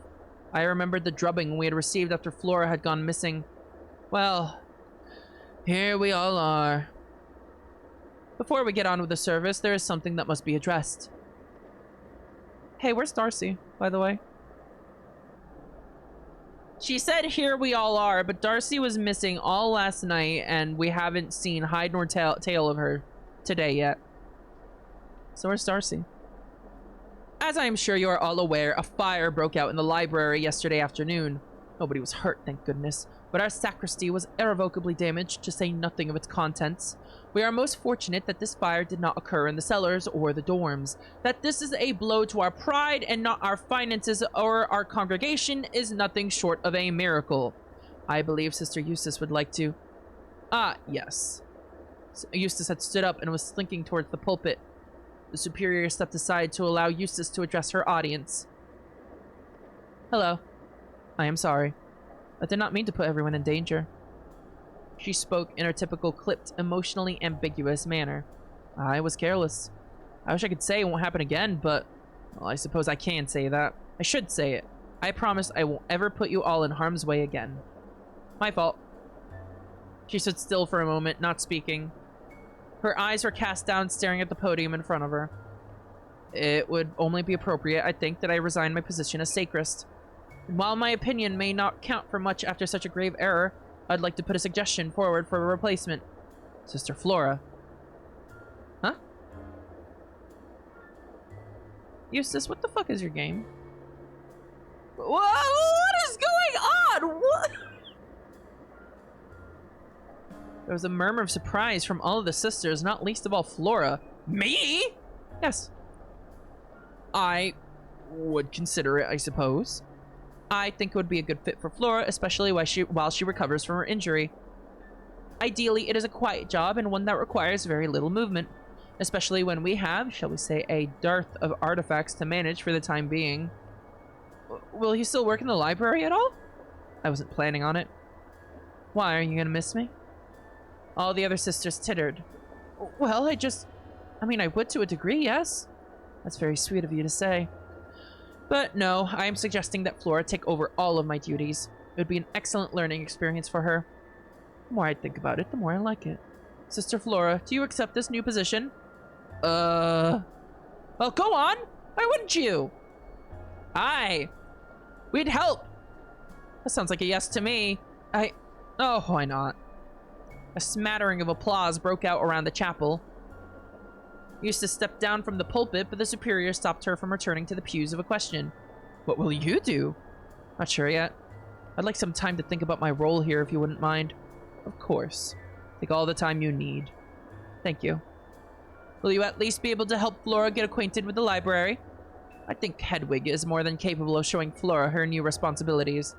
Very well. I understand that the library might be difficult for you to visit. Yes, very. I really am quite sorry about the fire. You are forgiven.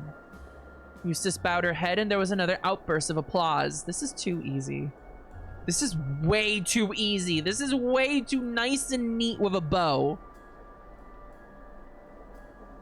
I don't like it, chat. Everybody loves you, Sister Eustace.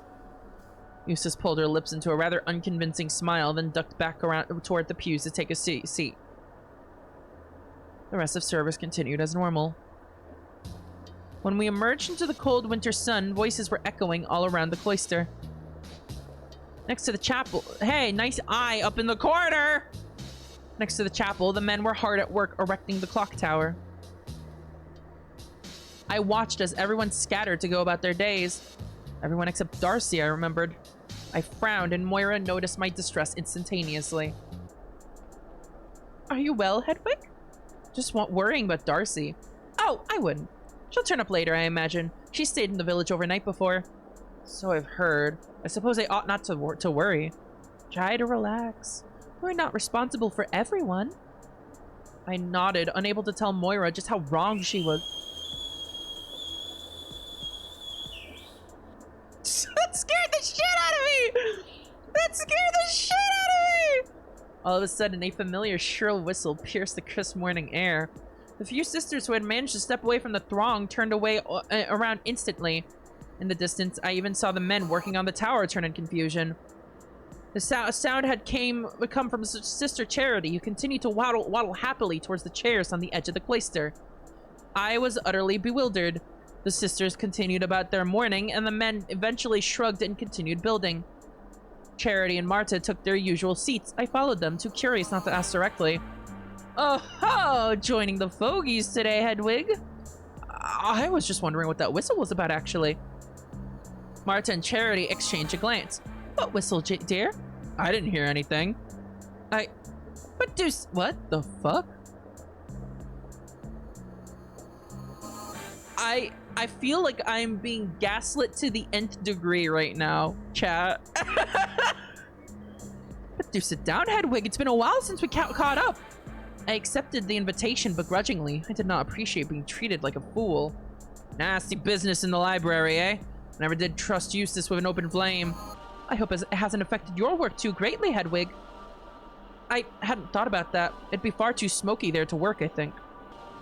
What ended up burning? Are the books still there? That'd be a terrible thing to lose, all that history. Luckily, I think it just affected the relics. Oh, you've popped your head in already? Yes. It was quite brave of you to run in there last night in your skivvies. The two of them chuckled. I panicked. I was incredibly worried for Eustace. You have far more thought for her safety than she ever had for ours. Oh, don't be so nasty, Marta. You know, nearly woke up roasted to a crisp. Never mind all that now. All in the past. All in the past. Well, if you can't work today, Hedwig, what will you do? I'm not sure. I suppose I'll wander around and offer my help here and there. Or just sit and enjoy some good company.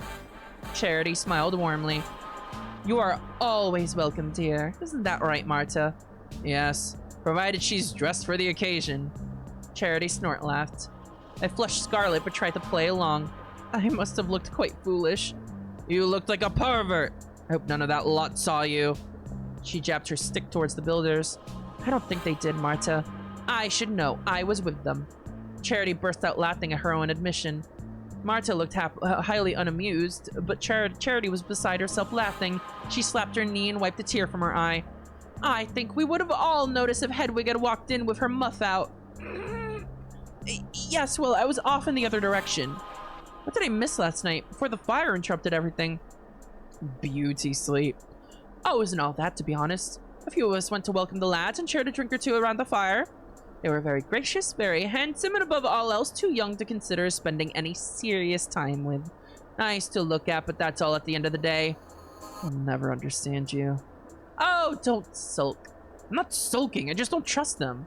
Yes, you've said more than enough on the subject.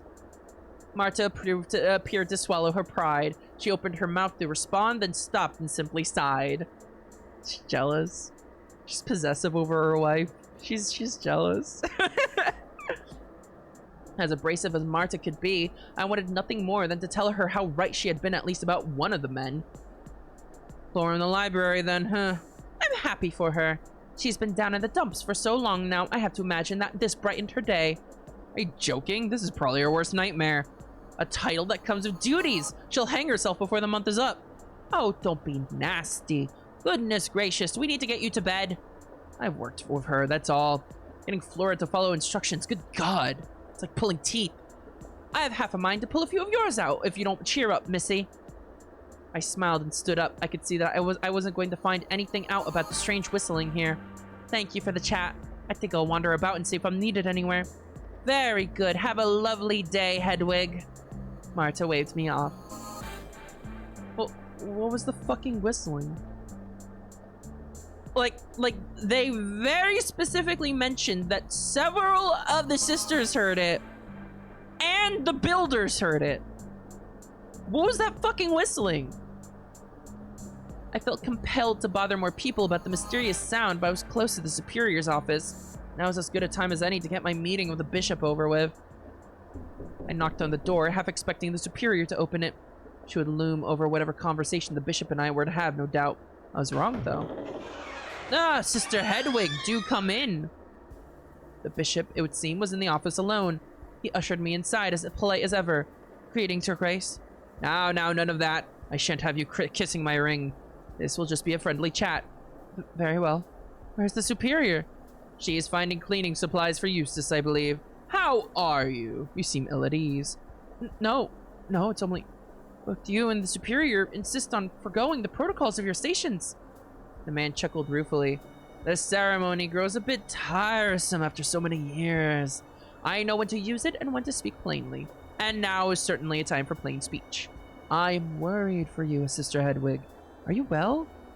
Is this about my manner of dress last night? Your lack of it, I dare say. But no, not exclusively anyway.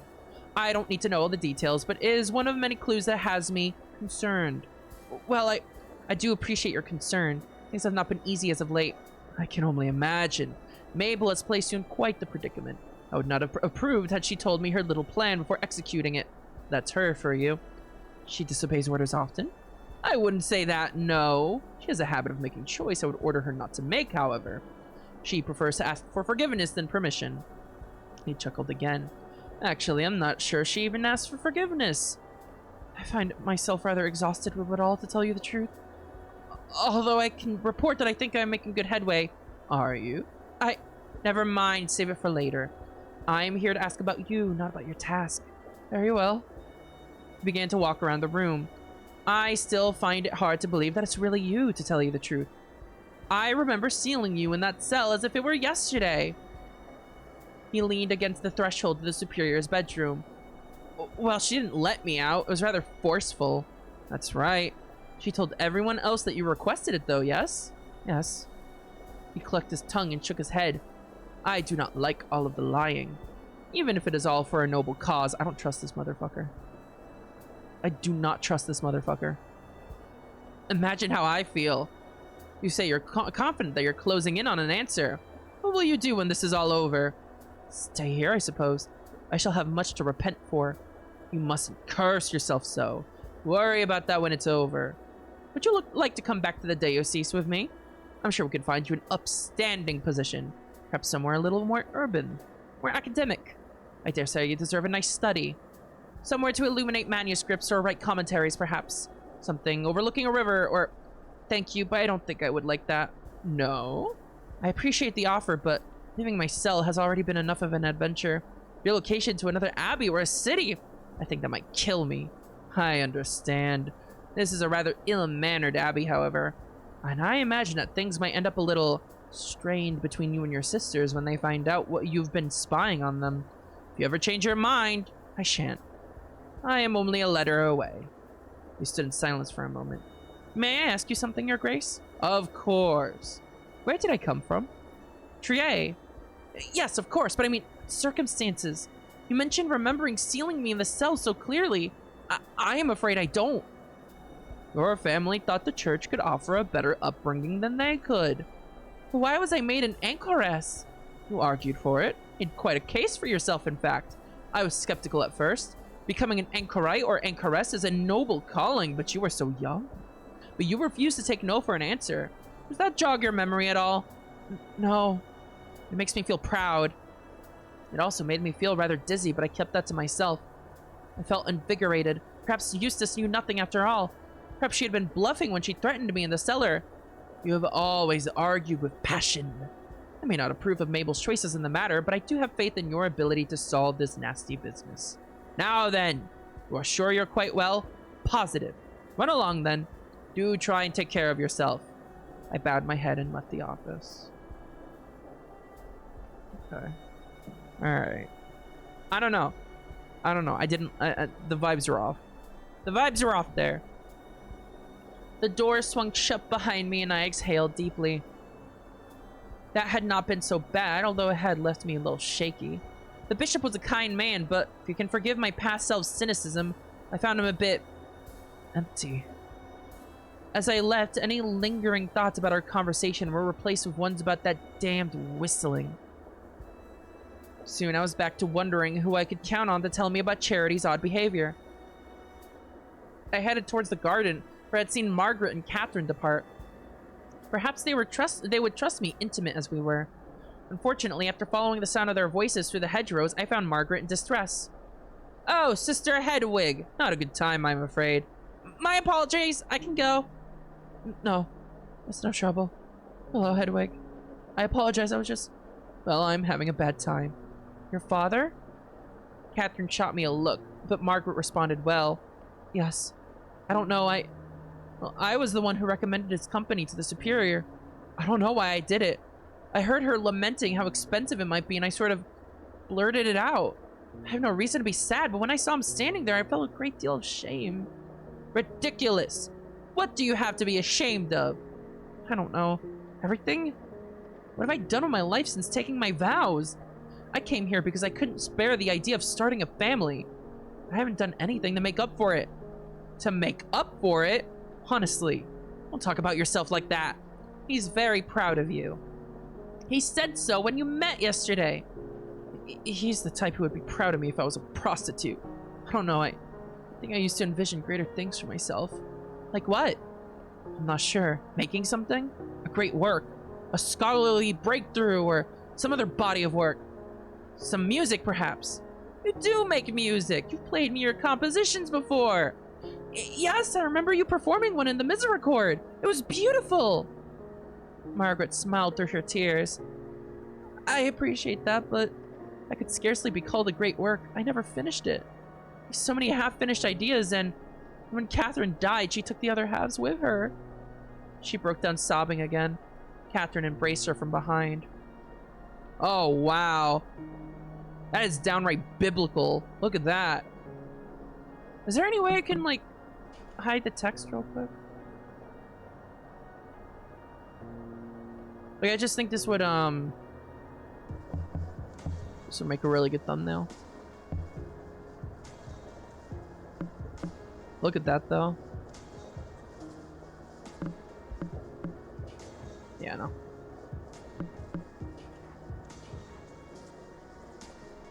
Margaret, my dear, you mustn't think that way.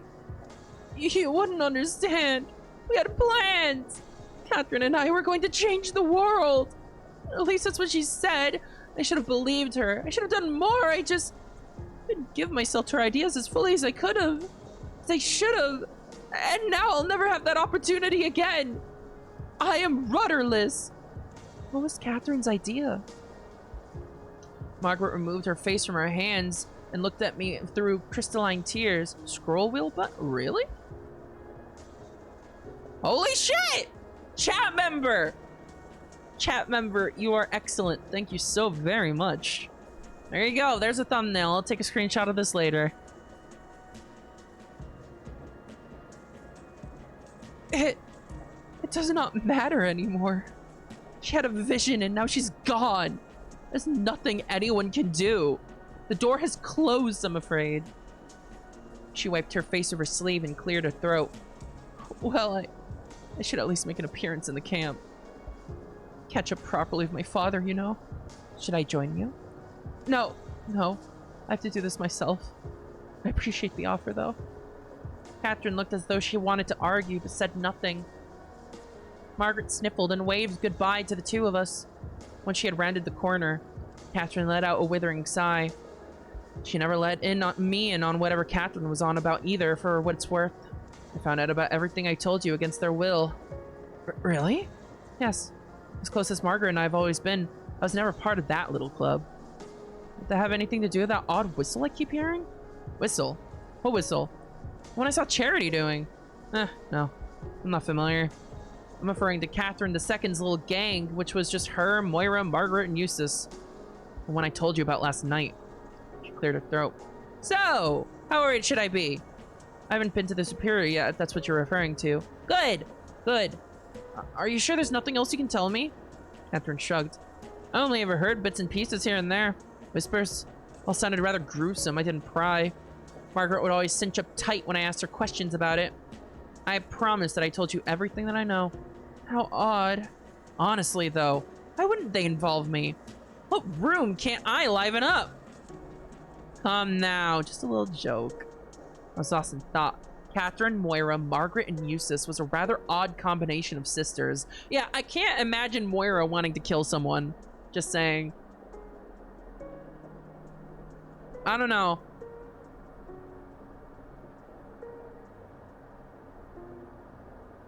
They were the younger set, to be sure, but I had never taken Moira and Margaret as very close.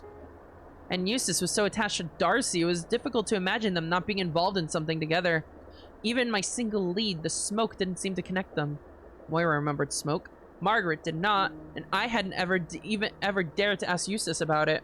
Only Catherine's assertion that murder was involved made it anything more than a dead end. It was too compelling to give up on. And you're positive you don't remember anything else? I'm afraid so. I just can't think of anybody those sisters would want to kill. Can't imagine anyone here killing someone. How flattering. I desperately wanted to know about Catherine's history of her husband. That was a mystery for another time. I do apologize if I seem pushy. I'm just tired of having to be paranoid. I keep spotting Flora and her new cohort spying on me from afar. Really? Well, spotting is a polite way to put it. It's hard to sneak around in a wheelbarrow. They always look so shifty when I notice them. Well, I'm sure that's entirely unrelated to the Superior, at least. You would think so, but who knows? Anyhow, what are you up to for the rest of the day, Hedwig? I must say, seeing you running around naked as anything under that cloak almost made me up for your grim news last night. I appreciate the compliment, Sister Catherine, but I am rather busy today. Perhaps if Catherine had been willing to impart information about the mysterious whistling, I would have obliged her further. Right then, I was so determined to make any progress at all that I would have happily sold myself for the barest shred of direction. Another time, then. Perhaps. We walked together out of the garden. Well, I suppose I'll go pull up a chair of the old folks and watch the men for a while. I would ask that you not speak to anybody else about my investigation. Why would I? It'd implicate me as much as you. Of course. Have a good day then, Sister Catherine. She nodded somewhat tersely and we went our separate ways. I was determined to narrow down the meaning of this whistle. Charity had done it right in front of me. The sound had been driving me mad ever since I had first heard it. Is Hedwig seriously being fucking gaslit here? I don't get it. What is going on with that? I did a lap or two of the cloister, hoping to run into somebody who could help me. Naturally, this meant running into the least helpful people possible. It's these three again! Laura, Bridget, and Violet were loitering in front of the chapel, gesticulating animatedly. Hedwig! Maybe she'll know. Doubt it. Know what? Where do birds go in winter? What? It's a fairly straightforward question. Certainly, but why? We're just interested, that's all. We were talking about something else, and one of us mentioned birds. I brought up birds. Right, yeah. Now we want to know, where do birds go in winter? Well, in Jeremiah, it says that storks fly according to the seasons. So, presumably, they go somewhere warmer. Africa, perhaps? That's what I said. No, it isn't. You said they flew to India. Africa isn't India, right? Oh my god. No, they're different. India is closer than Africa, for one thing. That's Ethiopia. Africa is right next to Spain, and then a bit further down is India. Oh no! And then a bit further down is Ethiopia. It's a long way to fly, isn't it? That's why I said they flew to Africa. No, you said India. Because I thought Africa was in India, which is closer than Ethiopia, which is really far away. I'm getting all confused now. Me too. Anyway, I don't think the birds go anywhere warmer. It's taken an awfully long time to fly between different countries, and there are 4 seasons. They'd be flying back and forth all year, wouldn't they? I think they just sleep in caves. That's what happens in King Arthur. Here she goes. They sleep in caves. How come nobody ever finds birds in caves? People find birds in caves all the time. Those are bats! Maybe the birds turn into bats. Animals can turn into other animals can turn into other animals. Some can. Barnacles turn into What the Christ? Is there historical evidence for this belief? Where the fuck did this come from? That's because barnacles are goose eggs. That's not the same as turning into another animal. Barnacles are animals? If I may interrupt for a moment, have any of you heard a strange whistling today? Or ever? No. That's alright. Haven't heard a thing? Very well. I could sense that this would go nowhere useful. My apologies, but I doubt I can help you with your query. Do let me know if you make any interesting discoveries, I suppose. What's the weather in Trier like this time of year? I have no idea. Same as it is here, I would imagine. Good to know. Thanks. Take care. Why did Flora just ask that? Why are we hearing about Flora now being investigative? She was spying on Catherine. Now she's asking Hedwig questions. Is Flora up to something now? I took my leave. I got the sense they would be arguing for a long while. I doubled back the way I'd come from. Who else could I ask, I wondered? Perhaps Adela would be in the cellar? I hurried down the stairs into the darkness. It was as dark as ever down here. There was no obvious sign of Adela. I'd assumed she would be nearer the front, where I'd met her and tried her sherry before. Alas, it was clear she was deeper in somewhere. Adela, are you down here? I winced as my voice echoed around the massive croft. Adela's eventual reply was completely inaudible. There was nothing for it. Once more into the sea of casks I went. As I stalked the rows of aging wines, I thought back to the ledger entry I'd seen in the library. Right there. Oh, this scroll wheel thing is very useful. Very nice. This was an awful lot of sherry. The barrels we had smashed for Catherine's makeshift wake would scarcely have been missed had they still been a part of this grand order. I had absolutely no economic sense, but as I saw more and more barrels, more and more wine, I began to believe that perhaps the number made sense. The cellars must have run under the entire cloister. I was lost in thought when I rounded a corner into a new row and yelped. Is this that painting?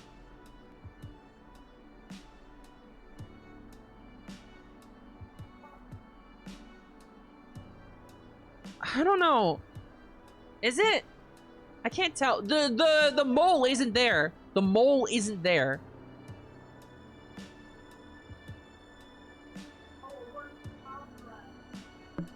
There was that painting again. It had morphed. Lyra did appear to have some technical skill after all.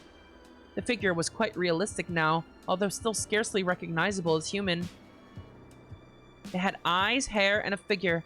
It was missing a mouth, however. Instead, there was only well-rendered skin stretched around the nose, as if the subject's maw had healed shut like a wound. The eyes were bright and familiar, but I could see no soul behind them. Infuriatingly, the eyes refused to meet mine. Huh? Okay. Ah! Huh? Wait, no, it did move. The subject's gaze was fixed elsewhere. Where were they? Standing here alone in the dark, I felt a chill of recognition. Slowly, the unmistakable sensation of being observed crept into my mind. Of course this thing could see me. I'd spent years hidden away from prying eyes. The feeling of being seen was all too new to me, all too recognizable. There are eyes in literally every single picture, yes, lately. I pulled myself away from the painting and retreated into the rows of barrels until I found Adela. There's another one right there. Jesus Christ, man. It's scary! When I found her, she was busy examining barrels of sherry, as I had predicted. Oh, hello, Sister Hedwig. How are you this morning? Fairly well, thank you. I'm in rather a hurry. I just had a question for you. Adela looked concerned. An important question? What is it, Sister Hedwig? I saw Charity blow a mighty whistle earlier. I heard the same sound more than once. Do you have any idea what it's all about? Adela furrowed her brow. Perhaps she just enjoys whistling. Was there anything else? What on earth was everyone hiding from me? Sister Adela, I do not mean to pry or to exceed my station, but this is very strange. I heard this sound once before after Flora's injury, and now I've just heard it again. I saw Charity do it, in fact.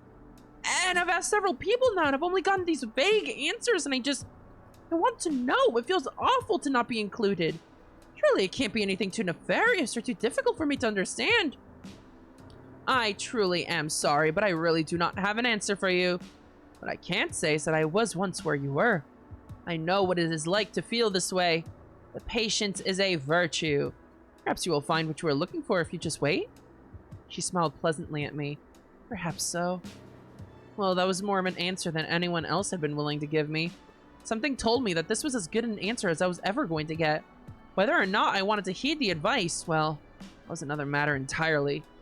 Running around and desperately asking every sister was beginning to look like a futile course of action, but I could feign patience while pursuing other avenues. I had gotten rather good at that. Would you like to taste this sherry? It is shaping up nicely. I accepted the ladle she was offering and tried a sip of the wine. I spat it out immediately and Adela giggled. That is just as awful as it was before! It is actually very different. It takes a lot of practice to be able to tell, I suppose. Indeed. A thought occurred to me. This sherry is part of a very expensive order, is it not? I saw it in a ledger once working in the library. Indeed! Most of the wine here is being made for others. Of course, but this sherry is something special, isn't it? That is correct. That is why I was brought to Lynbarrow, after all. Yes, I think you mentioned that before. Has it been rewarding? Lynbarrow is not my favorite convent, but my work is satisfying. I should hope so. Sounds like a lot of work. Indeed. That is not to mention Marta and her stubborn habits. She never wanted to relinquish her work to me. Who ordered the sherry? Adela cocked her head to the side. Why do you ask? Well, if the superior went so far as bringing in an expert like yourself to oversee it. You are correct. It is a very important client, supposedly. Unfortunately, that is all I was told. You are not the only one who kept in the dark on some matters, Sister Hedwig. Does that not make you feel irritated? Used? Not particularly. Not anymore. I learned some time ago that I can only be given what others wish to give me. And I am less likely to be given something I demand. Respect only grows while unobserved. That is what I think, anyway. I nodded, chewing this over. That sounds very wise, Sister Adela. I would like to think so. Is there anything else I could help you with? No, I don't believe so. Thank you. I bowed my head and turned to take my leave. Will you be attending the bonfire tonight? Another bonfire so soon? Yes, as long as the weather permits it. We are hoping to enjoy one last fire before the snow comes. In that case, I should love to join you. Adela smiled widely. I shall look forward to seeing you, Sister Hedwig. Is this the end of the chapter? No, it's not. The odds of a bonfire being possible seemed rather low later that morning. I had made my way back upstairs, intending to sit on my writing desk and ponder the bone I had retrieved from the sacristy. I felt a little embarrassed I had let Charity's whistle distract me so badly. God, I hate spotting these fucking eyes. However, as I crested the stairs, I noticed that the door to the library was ajar. Curious to see if the library was yet habitable, I poked my head inside. Indeed, cleaning had already begun. The floor nearest the door was spotless and slightly damp. Somewhere up ahead, I could hear the sound of a brush against stone. A lone woman was on her hands and knees, a bucket next to her scrubbing away at the tiles. Hello? Oh, Hedwig. How are you? Well enough. What are you doing? Eustace stopped scrubbing and wiped her forehead with her arm, turning to look at me. Penance, I could call it. The superior is going to tell some of the men to help, but it's my responsibility, isn't it? I suppose so. Did you need something? On second thought, Sister Eustace, not at the moment. Very well, then. She bent down and went back to her scrubbing. My curiosity about the whistle had brought me to her, but quite frankly, I didn't want to be anywhere near her. Every moment I spent near Eustace now was a gamble. We were standing across from each other, blades drawn. So far, neither of us had made a move, but I was planning my strikes carefully, and I did not want to give her any opportunity to guess what I might do. I knew she was up to something, and soon I would present my case to the superior. I was getting good at acting, pretending, and playing. Not good enough to spend extended time with my suspect. My thoughts were a complete jumble. I had been without my workbook for too long. Why was I allowing myself to waste time on something as silly as an annoying whistle? I sighed. One thing was for certain. I needed to speak to Angela as soon as I could. Back to the superior's office it was, then. I imagined what it would have looked like if I had traced today's movements in my hastily abandoned book. It'd be an illegible scribble, to be sure. Yes? Is Sister Angela with you? I must speak with her. No, she is not. Come in. She beckoned me inside, and I obliged without thinking. I realized as soon as she shut the door that I had just unwittingly stepped into something of a trap. If this is to do with your investigation, tell me and I will relay it to her. No, I need to speak to her specifically. Why is that? Surely anything you can tell the prioress is fit for the superior. I glanced around the room to discover the side bedroom door open. The bishop was still here, seated on the bed, hands folded over his chest. He looked at me with the same apologetic expression he wore every time the superior raised her voice in his presence. Weird. Yes, but this has nothing to do with the investigation. Or rather, it is, but only tangentially. I would not want to bother you with it until I've had a chance to, compare notes of Angela. An excuse I've heard before, I believe. You wouldn't happen to know anything about Angela planning to usurp me, would you? What? No. What do you mean? The superior's eyes narrowed. Curious. You two have been working together quite closely. Are you sure you know nothing about this? I haven't the slightest idea what this is. Sister Angela has her quarrels with you, but I swear I haven't heard anything about any kind of plot to usurp you. I accidentally allowed myself to put a mocking spin on usurp and brace myself for recrimination.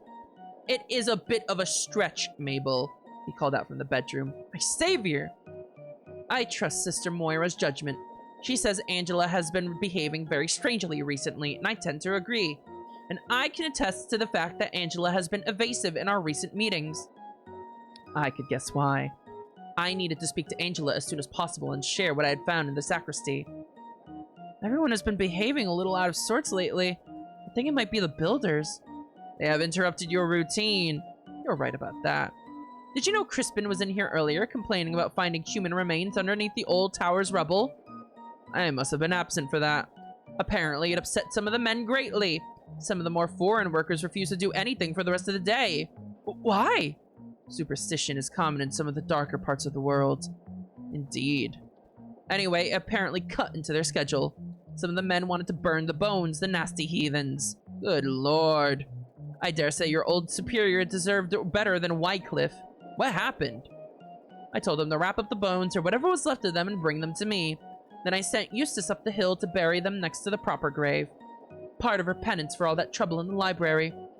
The previous superior hadn't been properly buried. We had a burial for her, just, you know, without a body. The bishop tutted disapprovingly from the other room. Those remains should have been taken care of a long time ago. We did what we could, considering she was under God knows how many tons of stone. Anyway, I'm done shouting across the room, Richard. Get out here, would you? I heard the bishop sigh. He had been comfortable where he was, it seemed. We're getting rather off topic, I think. Indeed.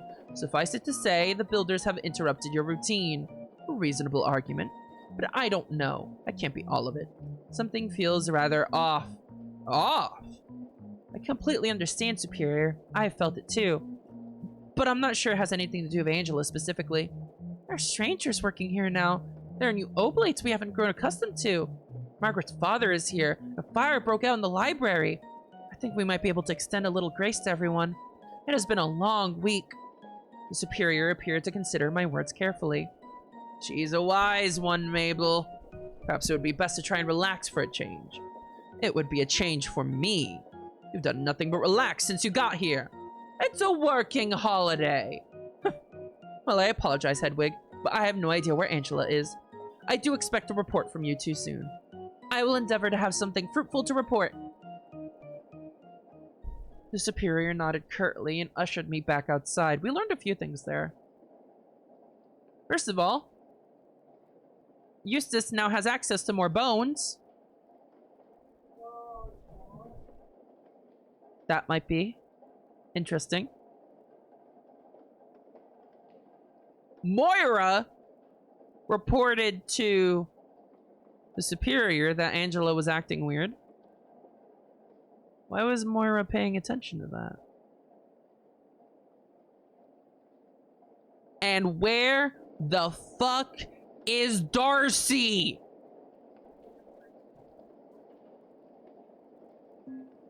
Well then, what now? It was just after midday. I had urgent information to share with Angela, but I had no idea where she was, and I was beginning to feel a bit jumpy, a bit tense. Perhaps the bishop had been onto something. I had been running around all morning chasing that stupid whistle, and I still hadn't quite recovered from what Catherine had told me the night before. I hadn't even taken a close look at the bone hidden underneath my bed. With a groan, I chastised myself for trying to tackle too many tasks at once without finishing any of them. I dashed back up the stairs towards the dorms and slipped back into my room. I shed my clothes and slid under the covers. Perhaps a real nap would serve me well. It was just as the bishop had said. It was good to relax. Huh? Wait, the snap. Oh my god!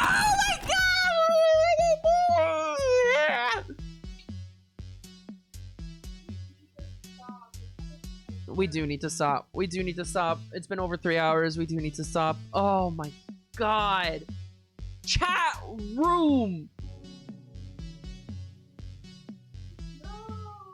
I understand nothing.